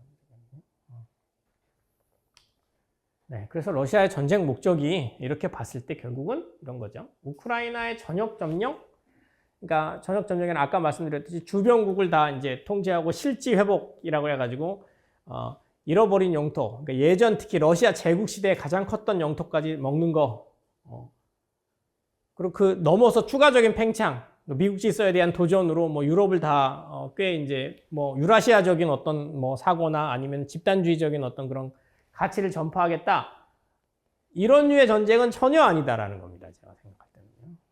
그러니까 주변국 통합 수준도 아니고 미국 질서에 대한 도전도 아니고, 뭐 그 중간쯤에 뭐 유럽에 대한 뭐 무슨 뭐 메시지를 던지는 것도 아니고, 그런 거 전혀 아니고요. 그냥 정권 안보를 하려고 하는 그런 전쟁이고요. 그래서 정권 안보를 하려고 하면서 전쟁을 크게 두 가지 전략으로 이제 러시아가 전쟁을 할 때 들어갔었는데, 일단은 가장 효율적인 방법으로 그냥 일단 이른바 리즘 체인지라 그래가지고 수도에 들어가서 이제 정권만 재빨리 친노로 바꿔놓고, 그리고 우크라이나하고 딜을 해서 그 내전 지역을 러시아 쪽으로 병합시키려고 하는 그 전략을 일단 처음에 폈었어요. 근데 요거는 이제 실패했죠, 잘 아시다시피. 키예프 진입 자체, 그러니까 아까 키이우 진입 자체가 이제 실패하면서 이제 군사적으로 실패를 했고요. 두 가지 전략 중에 또 하나는 동부, 아까 말씀드린 러시아인이 많이 살고 우크라이나 극우에 의해서, 우파에 의해서 또는 나치 세력에 의해서 억압을 받고 있다라고 주장하는, 그러니까 러시아가 주장하고 있는 그 지역들만 일단 해방 담론을 통해서 병합하는 것. 이 두 가지가 일단 전략이었고, 둘 중에 하나의 목표를 이루면 푸틴 행정부 입장에서, 푸틴 정권 입장에서는 성공이에요, 제가 생각할 때는. 1번은 실패했지만 2번은 지금 성공한 거죠. 지금 성공하고 있는 거죠, 현재까지는. 왜 성공이냐? 그만큼을 먹어서 뭐 경제적인 이익이 있고 뭐가 아니라 자기네가 러시아 민족을 해방시켰고 나치화를 저지했다라는 그런 논리로 국내 여론을 결집을 시킬 수 있기 때문에 성공이다라는 겁니다. 그런 의미에서 그래서 이제 크림반도 회랑지대 확보가 최대 목표고요. 그래서 다시 돈바스 내전을 벌였던 지역과 일부 동부 지역을 병합하는 게 이 지금 현재 러시아의 이제 최대 목표고, 그래서 제 생각에는 그래서 전쟁을 일으킨 침략국 러시아의 전쟁 목표를 정확하게 알아야, 그러니까 지금 러시아가 뭘 목표하고 있고 왜 전쟁을 했는지를 알아야 그나마 종전을 어떻게 할 수 있는지 아이디어들을 좀 생각해내고, 뭐 사실은 솔직히 말하면 뚜렷하게 저도 없는데 그럼에도 불구하고 뭔가 논의를 진행할 수 있는, 예를 들면 아까 세계질서 재편이다 러시아의 목표가. 그러면 그거 어떻게 막을 겁니까? 핵무기 보유가 세계 유인 국가인데 그 국가를 당장 절단낼 수도 없고. 그리고 아까 실지 회복이 목표다. 그러면 진짜 실지가 없어질 때까지 계속 팽창하겠죠, 러시아는요. 그걸 또 어떻게 막을 거예요? 그러니까 지금 실지 회복이 목표다 하는 순간 이게 우크라이나 전역 점령이 일단 목표가 돼요. 지금 현재 러시아 전쟁 목표가. 그렇게 러시아를 바라보면 지금 전쟁을 끝낼 수 있는 방법을 사고에 내기가 어렵습니다. 아예 절단내는 거 외에는. 아예 절단내면 좋겠어요, 저도. 근데 그 어떻게 절단낼 수 있느냐? 지금 방법은 안 떠오르는 거죠. 지지율이 80%가 넘는데요, 국내적으로.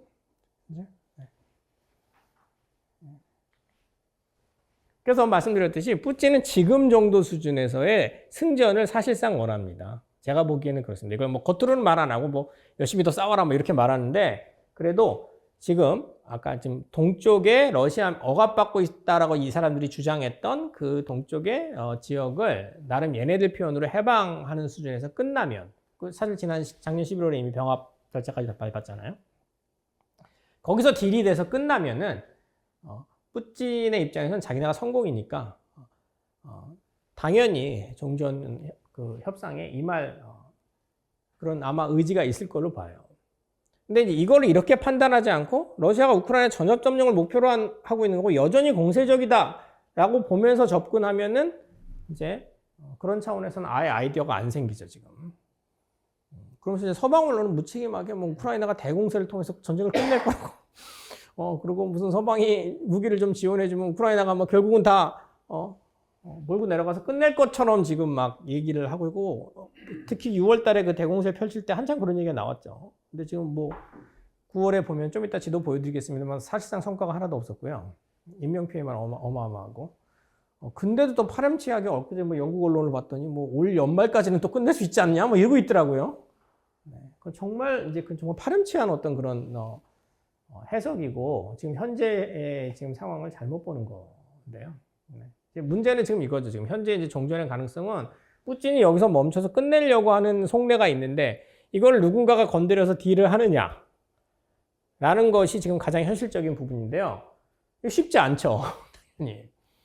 일단 저 같아도 제가 우크라이나 사람이라 그러면 멀쩡한 영토를 상당 정도 뺏겼고 또 그동안에 어마어마한 그렇게 전쟁 기간 동안에 러시아의 전범행위가 또 어마어마했는데 이거를 그냥 다 오케이 하면서 얘다 그만큼 먹어라 하고 우리는 이 정도까지 간다라고 딜을 해?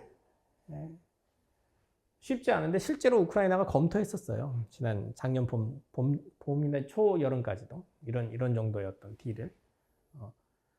근데 무슨 일이었는지 이제 그게 갑자기 그런 어떤 딜에 너무나도 이제 굴욕적이면서도 말이 안 되지만 자신들의 이제 인명이나 여러 가지 피해를 최소화한다는 차원에서 고려했었는데 그거는 이제 지금은 옵션이 아니고요. 그래서 지금 계속 공세를 펼치고 있는 거고요. 그 다음에 두 번째는 이따 이준영 선생님이 말씀을 잘 해주시겠습니다만 미국의 국내 정치의 어떤 요소가 이 전쟁과 애매하게 연결돼 있죠. 우크라이나 전쟁이 미국의 국내 정치에 뭐가 중요하겠냐? 별로 안 중요해요, 진짜로. 미국에서 그렇게까지 관심도 없고 지금은. 근데 그럼에도 불구하고 지금 미국의 국내 정치가 되게 이제 공화당 민주당 간에 되게 클로스하죠. 클로스콜이에요. 이럴 때는 이렇게 표현해서 좀 정말 이제 안타깝고 미안하지만 미국 입장에서 작은 변수도 신경이 쓰이는 거죠. 그러니까 이 전쟁이 큰 변수는 아니지만 그래도 마지막에 굉장히 서로 비등비등하게 공화당과 민주당이 정권을 다툴 때 마지막에 어떤 결정적인 변화에 영향을 줄 수 있는, 정말 이렇게 말해서 정말 슬픈데 혹시 그럴지 모른다라는 거에 저는 계속해서 미국이 이 전쟁을 이어가고 있다고 생각합니다. 지금 현재 민주당 정권이. 뭔가 결단을 내려서 훨씬 더 강하게 개입을 하거나 아니면 더 중재를 적극적으로 하거나 이럴 가능성이 없는 게 아닌데 왜 이렇게 무기도 적당히만 대주면서 시간을 끄느냐? 바로 이 요소. 그러니까 혹시 모르는 그 걱정 때문에 계속해서 이어지고 있다고 보는 거죠. 네. 그리고 이제 어이없게도 폴란드 같은 나라 전쟁 계속하라 그래요. 네, 그러니까 자기네 국경 바로 앞에 있기도 하고 이 폴란드는 이제 러시아의 전쟁 의도를 아까 제가 처음에 말씀드린 해석 원처럼 일처럼 많이 생각하는 거죠. 러시아가 계속 팽창할 거고 러시아 제국의 최대 영토로 따지자면 바르샤바까지 러시아 제국 영토였잖아요. 19세기, 20세기 초까지. 그러니까 이제 폴란드는 거기에 이제 신경을 쓰면서 우크라이나가 막아주고 얘네가 대신해서 이제 전쟁을 치르는 것을 원하니까 계속해서 이제 지원을 하겠다라고 하면서 이제 보이고요. 네. 그리고 이거는 이제 그야말로 이제 썰에 해당되는 건데 정말 중요할 것 같은데 아무도 증명을 하지 못했고 아직도 증명을 할 수가 없으니까 뭐라고 말은 못 하겠는데 그럼에도 불구하고 이렇게 외적으로 드러나는 증거들을 좀 보면은 이 우크라이나의 정치권 외에 주요한 우크라이나 올리가르키 같은 그런 경제 엘리트들이 있고 얘네들이 이 전쟁을 전쟁의 어떤 유지냐 아니면은 끝이냐라는 부분에 꽤 목소리가 있는 게 아닌가라는 그런 이제 의심을 할 수밖에 없게 됩니다. 네. 실제로 근데 뭐 이걸 연구한 사람도 없고요, 제대로. 이게 뭐 이 친구들이 어느 정도 영향력이 있다라는 거를 커넥션을 밝힌 적도 없어요. 방송에서 막 이런 얘기 하시는 분들 계시는데 그거는 그냥 이제 본인 생각을 말씀하시는 거예요. 근데 이제 그럼에도 불구하고 약간은 설득력이 있죠. 그러니까 특히 이제 아까도 말씀드렸습니다만 작년 늦봄쯤에 우크라이나가 전쟁을 끝낼 타협책을 제시한 듯한 특히 젤렌스키가 그런 표현을 했다가 너무나도 갑자기 그걸 접고 다시 강력한 어떤 그런 대항 정책으로 바꿨을 때 왜 그랬을까? 뭐 미국의 입김이다 이렇게 보는 사람도 있는데 저는 그렇게까지 보고 싶지는 않고요. 미국이 정말 의도적으로 전쟁을 지속하게 한다? 이거는 너무 반미적인 사고여가지고, 그러니까 좀 진실성이 떨어지는 반미적인 사고에서 그것까지는 아니고, 지금 제 생각에 미국의 생각은 의도적으로 길게 가자는 차원보다는 이게 여기서 뭔가 액션을 취했을 때 오는 파장 때문에 그거에 혹시 있을 모르는 파장 때문에 이제 걱정을 해서 계속해서 그냥 연장을 이제 해 나가고 있는 그런 거 정도로 보는 겁니다. 그래서 이제 우크라이나가 전쟁을 왜 그러면 더 계속해서 뭐라 그래야 되나 강경책으로 갔느냐 뭐 이런 친구들의 영향력이나 또는 이권이 있지 않을까 뭐 이런 거는 이제 예상해 볼 수 있습니다. 그래서 그냥 쭉 정리해서 보면 네. 이 푸틴이 원하는 상징적인 승리에 대해서 지금 현재 수준의 승리죠. 쉽게 화답해질 수 있느냐? 솔직히 감정적으로 화답하기 싫고요. 그렇죠? 네. 근데 이제 그럼에도 불구하고 너무 많은 인명피해가 특히 우크라이나 쪽에 계속되고 앞으로도 계속될 가능성이 크니까. 네. 뭐 그게 저같이 걱정하는 사람이 많았는지 뭐 지난달엔가 미국의 관료가 러시아가 더 죽었다! 라고 하면서 숫자까지 막 제시를 했는데 군대에서 러시아군이 더 죽었다라고 하면서 정말 그거 근거 없는 얘기 같아요. 네. 지금 전쟁의 양상으로 봤을 땐 도저히 그거는 말이 안 되고요. 우크라이나 쪽의 인명 손실이 훨씬 큽니다, 제가 생각할 때. 네. 그래서 지금 현재 상황은 잘 아시겠습니다만 러시아가 방어를 하고 있고요. 우크라이나가 부분 공세를 펼치고 있죠. 사실 이것도 국내 언론에 정확히 보도가 안 됐어요. 여전히 러시아도 공세적으로 뭔가를 싸우는 것처럼 생각하는데 전혀 아닙니다. 아까 말씀드렸던 그 지역의 합병에 사실 만족하려고 하는 속내가 있기 때문에 러시아는 당연히 방어 전략이고 지금 방어 자체도 그냥 단순한 공병 수준이 아니라 건설회사들이 와서 지금 방어시설을 건설하고 있거든요. 아예 그냥 그야말로 이제 수성으로 나가고 있어요. 근데 거기에 우크라이나가 이제 계속해서 부분 공세를 펼치는 거고 많은 사람이 징집되고 있고 징집돼서 좀 체계적인 훈련까지 못 받고 전장에 투입되고 있고 그래서 계속해서 거대한 전사자 숫자가 있고 지난 그 6월에 대공세 때 얼마가 죽었느냐 역시 모르는데 뭐 최근에 언론에서는 그때만 벌써 6만이 넘게 죽었다라는 이제 보도까지 나왔죠. 근데 나토는 전선 확대는 부담스러워요. 네. 왜냐면 러시아 본토를 시간이 좀 됐군요. 한 10분만 더 할 수 있을까요? 네. 예. 러시아 본토를 직접 타격했다가는 전쟁이 더 커질 수 있다는 부담감이 있습니다. 그래서 나토 입장, 특히 미국 입장에서는 우크라이나가 원래 우크라이나 영토였던 곳에서만 계속 싸우길 바래요. 그러니까 지금 러시아가 점령한 지역에서만. 그래서 제공하는 무기도 굉장히 한계가 있고 렌즈가 굉장히 짧은 무기만 일단은 제공을 하고. 그러니까 이제 지금 형국은 우크라이나 입장에서는 전쟁을 끝내고 싶으면 더 많은 지원을 받아서 러시아 본토에 타격을 해서 뭔가 그쪽에 이제 러시아에 큰 피해를 치르면서 뭔가 딜이 되고 이런 그림을 상상하면 좋겠는데 그거는 불가능해요. 지금 현재는. 본토를 타격하면 핵무기를 가진 러시아가 어떤 반응을 할지 모른다는 생각이에요. 이게 놀라운 거죠. 저도 정말 예상하기 어려웠었는데 그 일사불란한 대러 경제 제재가 정말 작년 봄에 있지 않았습니까? 그리고 지금까지도 이제 계속되고 있는데 그다음 처음에 대러 경제제가 있을 때는 한 달 내에 손든다라는 얘기가 제일 많았어요. 국제적인 어떤 분석도 뭐 등등 그래가지고 특히 금융 같은 거 다 끊고 막 이러면 이제 근데 놀랍게도 지금까지도 버티고 있고 어떤 메커니즘인지 저 잘 솔직히 말하면 모르겠습니다. 그리고 아직 제 생각엔 잘 이해하는 전문가도 없다고 생각하는데 뭐 인도가 도와줘서 아니면 뭐 이란가 그 정도로 도저히 설명이 안 되는데 어쨌든 지금 나오는 지표로 보면 러시아 경제에 오히려 성장하고 있거든요. 지금 뭐 그 지표를 다 믿을 수는 없어요. 솔직히 말해서. 근데 그럼에도 불구하고 경제 제재 효과로 러시아를 굴복시킨다라는 옵션은 지금으로 봐서는 현실성이 별로 없어 보여요. 그리고 이제 지표로만은 못 믿겠는데 직접 그래서 러시아 간 사람들이 최근에 좀 있었는데 피부로 느끼기에 지금 러시아가 굉장한 위기다 이런 느낌을 받을 수는 없었다고 하는 게 다 공통적인 얘기였습니다. 그렇지만 러시아도 문제가 분명히 있어 보여요. 있는 건 뭐냐면 전쟁 와중에 일단 특히 이제 작년에 특히 징병 문제가 이제 좀 이슈가 됐었고 막 뭐 국경을 탈출한다 그래서 또 서방 언론이 막 난리가 나서 막 찍었었는데 결국은 또 금방 시들했죠.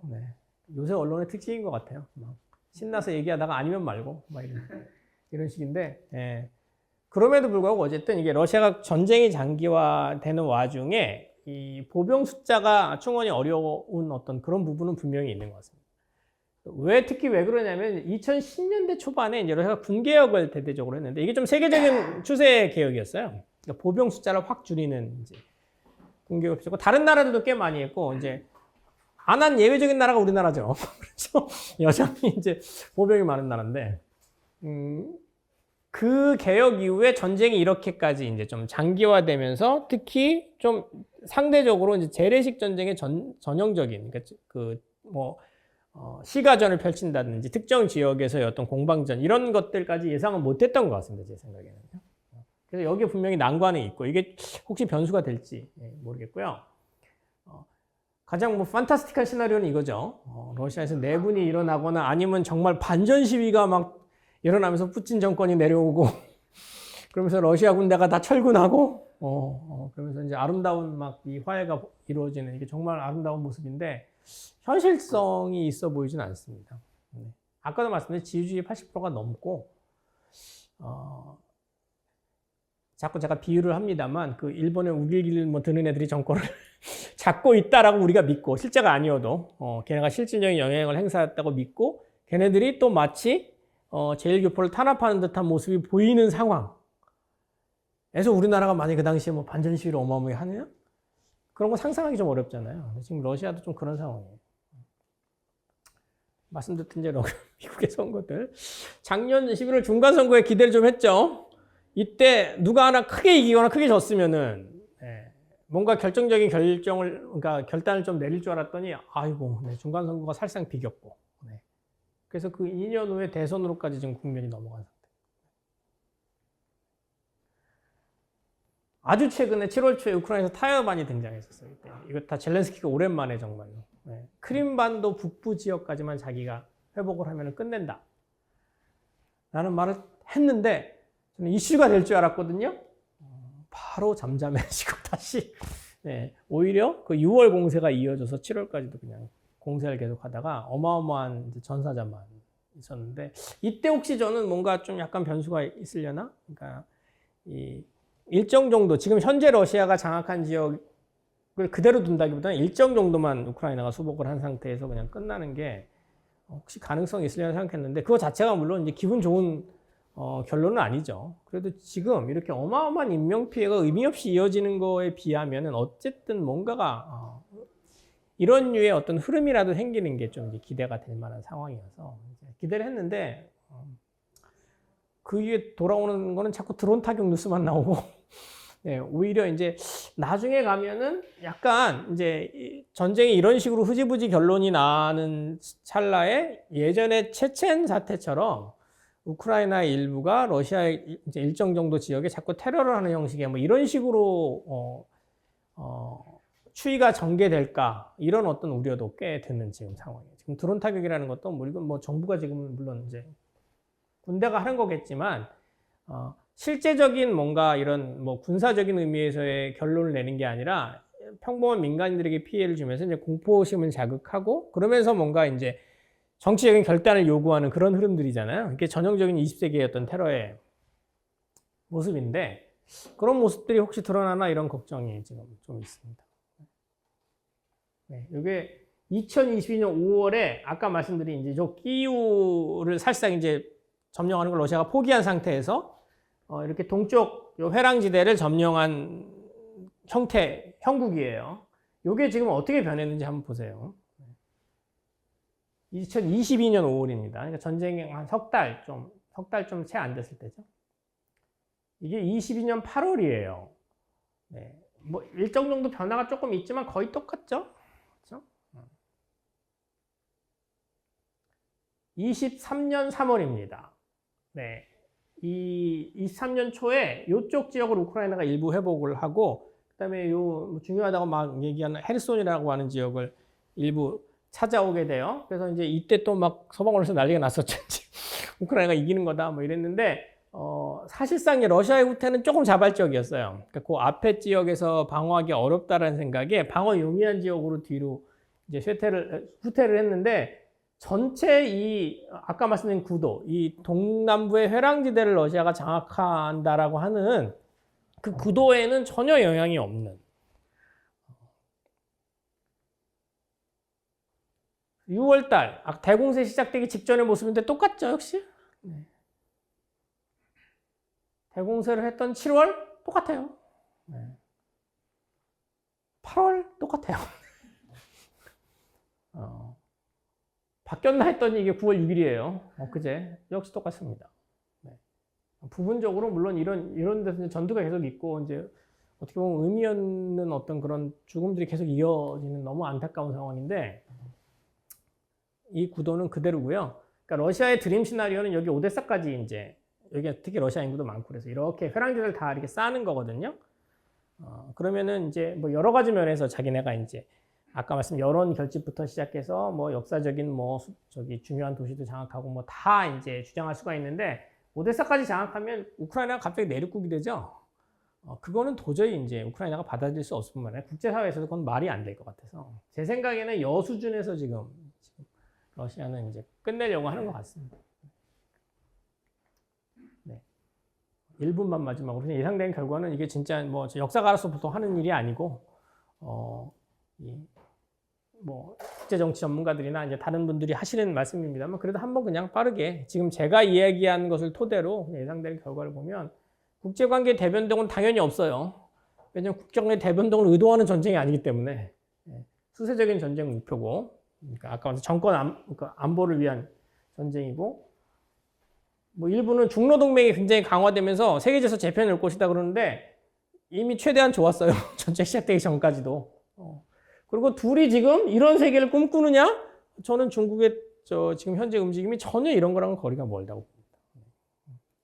대안적인 세계 질서의 어떤 건설이라기보다는 뭐 중국 전문가 선생님도 당연히 계셔서 다른 의견일 수도 있겠습니다만 저는 그냥 미국 중심의 국제분업 체제에 이제 중국이 가담했던 거고, 그 가담에서 맡았던 롤, 롤이 사실상 개발도상국의 롤이죠. 실제로 WTO 가입할 때 대놓고 중국 그 신문 보면 그렇게 써 있어요. 우리 같은 개발도상국이 뭐 이러면서. 근데 그 롤을 이제 더 이상은 그 개발도상국의 롤 수준보다는 좀 높은 수준, 그러니까 국제분업에서 조금 더 다른 역할을 하겠다라고 중국이 계속 주장했던 거고, 미국이 그 부분을 일정 정도는 받아들이는데 특정 부분에서는 안 받아들이면서 이제 문제가 생긴 것이 최근의 중미 관계라고 저는 보거든요. 그러니까 좀 아주 간단하게 정리하면 주니어 파트너를 계속해서 강요를 하는데 미국이 그 주니어 자는 싫은 거죠. 그러면서 다른 행동을 하지만 그럼에도 불구하고 양국은 여전히 넓게 봐서 세계 질서의 파트너라는 것, 특히 경제적인 파트너라는 거는 같이 공유하고 있는 게 아닌가라는 게 제 생각이에요. 러시아도 사실 마찬가지고요. 그 파트너로 계속 있고 싶어 하는 거죠. 그래서 큰 변화는 없다라는 거고, 미국 중심으로 유럽이 결속할 것이냐? 일시적으로는 그럴 거지만 그러지 않을 거다라는 겁니다. 왜냐하면 러시아의 자원과 연결되어 있는 이제 유럽 국가들이 많고, 또 유럽 국가들 중에 상대적으로 반세계화 정권들이 꽤 있어요. 그러니까 우익 정권들이. 그 정권들이 지금은 미국하고 가깝지만 이런 류의 러시아에서의 얻는 자원을 못 얻게 되면서 이제 코스트가 계속 올라가게 되면 이 친구들이 어떤 반응을 할지 모릅니다. 그래서 2차 대전 직후에 미국이 유럽을 싹 하나의, 그러니까 서유럽을 하나로 딱 엮였을 때 중부유럽까지 하는 상황이 다르다라는 게 제 생각입니다. 그러면 이제 군비 경쟁이 강화되면 더 많은 극우가 집권하는 암울한 상황이 펼쳐질 것이냐. 이게 사실 전쟁 초기에는 이 예상이 굉장히 강했고, 이게 가장 좀 암울한 부분이죠. 그러니까 이런 식의 이제 국지전도 계속 늘어날 거고, 극우들이 집권하면서 이제 군비도 늘어나고, 전 세계가 정말 불안한 시스템으로 갈 거다라는 것에 대해서 저는 그냥 저의 어떤 희망사항으로 그러지는 않을 거라고 지금 생각하는데, 어느 정도까지는 그렇지만 파국까지 안 갈 거다라는, 왜 희망사항이라 그랬느냐? 여론의 제한을 받을 거다. 네, 민주주의에 대한 어떤 믿음이죠. 그렇죠? 일반 민중의 어떤 그런 민도라 그래야 되나요? 또는 정치의식에 대한 믿음, 전 세계에서. 적어도 이렇게 막 나가는 거는 각국에서 막지 않을까? 점점 자신이 없어지고 있습니다. 네, 어쨌든 그렇고요. 네. 그 다음에 요것도 이제 유럽의 극우가 이제 이 말씀드린 것 같은 이런 군비 경쟁에 가담할 것 같은데, 그러면 이제 미국이 봤을 때 어느 정도 그걸 또 다시 컨트롤해야 되는 상황이 되지 않습니까? 미국은 어쨌든 국제질서라는 게 자유무역 질서를 계속 유지를 해야 되니까. 극우가 점점 정권을 잡게 되면 그러니까 권력이 강하게 되면 자연스럽게 이제 뭐 보호무역이나 다분히 민족주의적인 경제 정책을 펼칠 가능성도 있고. 그래서 미국 입장과 이 유럽 극우의 입장이 계속해서 좀 갈라질 거기 때문에 쉽사리 그냥 어떤 극우가 드라이브가 걸리면서 쭉 정권을 차지하는 이런 현상은 안 벌어지지 않을까, 뭐 이런 식으로 한번 좀 기대 섞이게 예상을 해보는 거죠. 그래서 결국은 이렇게 될 거다라는 거죠. 미국의 민주주의 평화 수호자 이미지는 작년까지만 해도 이게 확실히 재상된다고 믿었는데 올해는 솔직히 잘 모르겠습니다만, 어쨌든 전쟁 이후에 이제 다시 러시아를 비민주의 상징으로 몰아가면서 미국은 그 재작년 1월에 있었던 의사당 사태를 나름 잊어먹게 만들었죠. 전 세계 사람들에게 가장 스타일을 구긴 나라였지만 그걸 잊어먹게 하고 자신들이 다시 민주주의 수호자 같은 그런 이미지를 이제 나름은 이제 재건하고 있는 중이고요. 이 전쟁을 통해서. 중국은 자기 세계 다지기에 나설 거다라는 생각. 지금까지 자기들과 친밀한 관계를 이루고 있었던 국제 관계를 더 다지려고 할 거다. 왜냐? 아까 이제 미국 주도의 일사불란한 제재를 그러니까 미국 주도의 대러 제재가 너무나도 일사불란하게 이루어지는 걸 바로 목격했기 때문에 아마도 자기 세계 다지기에 나설 거다라는 게 제 생각이고요. 그래서 뭐 미중이 저는 근본적인 갈등은 아니라고 생각합니다만, 어쨌든 지금 삐걱거리니까요. 그 구도가 유지되는 상태에서 미국은 자꾸 민주주의 평화 수호자 이미지를 상대적으로 강조하고, 중국은 자기 세계 다지기에 나가니까 그 삐걱거림의 어떤 그런 갈등의 구도에서 뭔가 이념적인 밀도가 좀 더 높아지고, 그러면서 상대적으로 이전 같으면 좀 쉽게 타협할 수 있는 작은 사안도 쉽게 타협이 안 되는 그런 일들이 펼쳐질 거다라는 거예요. 네, 마지막이에요. 네. 한반도에 미치는 영향을 한번 예상을 해보면, 북한은 확실한 교훈을 얻었죠. 그렇죠? 핵무기 포기했다간 저렇게 된다라는 걸 확실히 얻었으니까. 우크라이나는 핵무기를 포기했었으니까요. 네, 그 얘기는 제가 말씀 안 드렸습니다만, 네, 상상하기 어렵게 됐고. 중국은 아까 말씀 자기 세계 다지기에 나서니까 미국의 우방 결속 노력에 조금 더 민감하게 대응할 거다. 그 전보다는. 네, 이게 제 생각이고. 네, 일본은 사실 이제 긴축 국면에서 되게 위기였었죠. 전쟁 때. 근데 뭐 이 전쟁이 경제 문제를 해결해 주지는 않았는데, 근데 이제 상대적으로 위기 정권에서 밀려날 꽤 이제 위기였습니다만 밀려날 상황이 생기지 않게 되는 것 같아요. 이 전쟁을 통해서. 특히 동아시아에 이제 아까 말씀드린 것 같이 이제 중국이 뭐 대만을 할 수 있다라는 얘기까지 전달되면서 일본의 우익은 생명력을 더 이제 길게 가지 않을까라는 생각이고요. 한국은 뭐 큰 구도의 변화는 없는 거죠. 왜냐하면 이제 전반적인 국제 관계가 변하는 게 없으니까. 다만 뭔가 미중 관계가 훨씬 딱딱할 거다라는 거는 예상할 수 있는 거죠. 갈등이라고까지 제가 감히 표현은 안 하겠습니다만 어쨌든 이전보다 그 차이의 밀도라는 게 점점 강하니까 쉽게 타협할 수 있는 것도 잘 안 되는 경향이 자꾸 생기기 때문에 굉장히 와이즈하게 움직여야 되는 것이 지금 한국의 어떤 그런 과제가 아닐까라는 생각이고요. 지금 현 정권은 정반대로 나가고 있죠. 그러니까 이제 아예 냉전 구도로 오히려 더 세게. 그러니까 한미일 그 동맹이라는 거 오히려 더 세게 하고 어떻게 보면 그러니까 그 냉전 구도의 천병을 자처하고 있는 상황인데 뭐 안 그래도 모든 문제가 거의 모든 게 걱정이지만 이 대외 정책 정말 걱정인 것 같아요. 생각이요. 네, 여기까지였습니다. 감사합니다.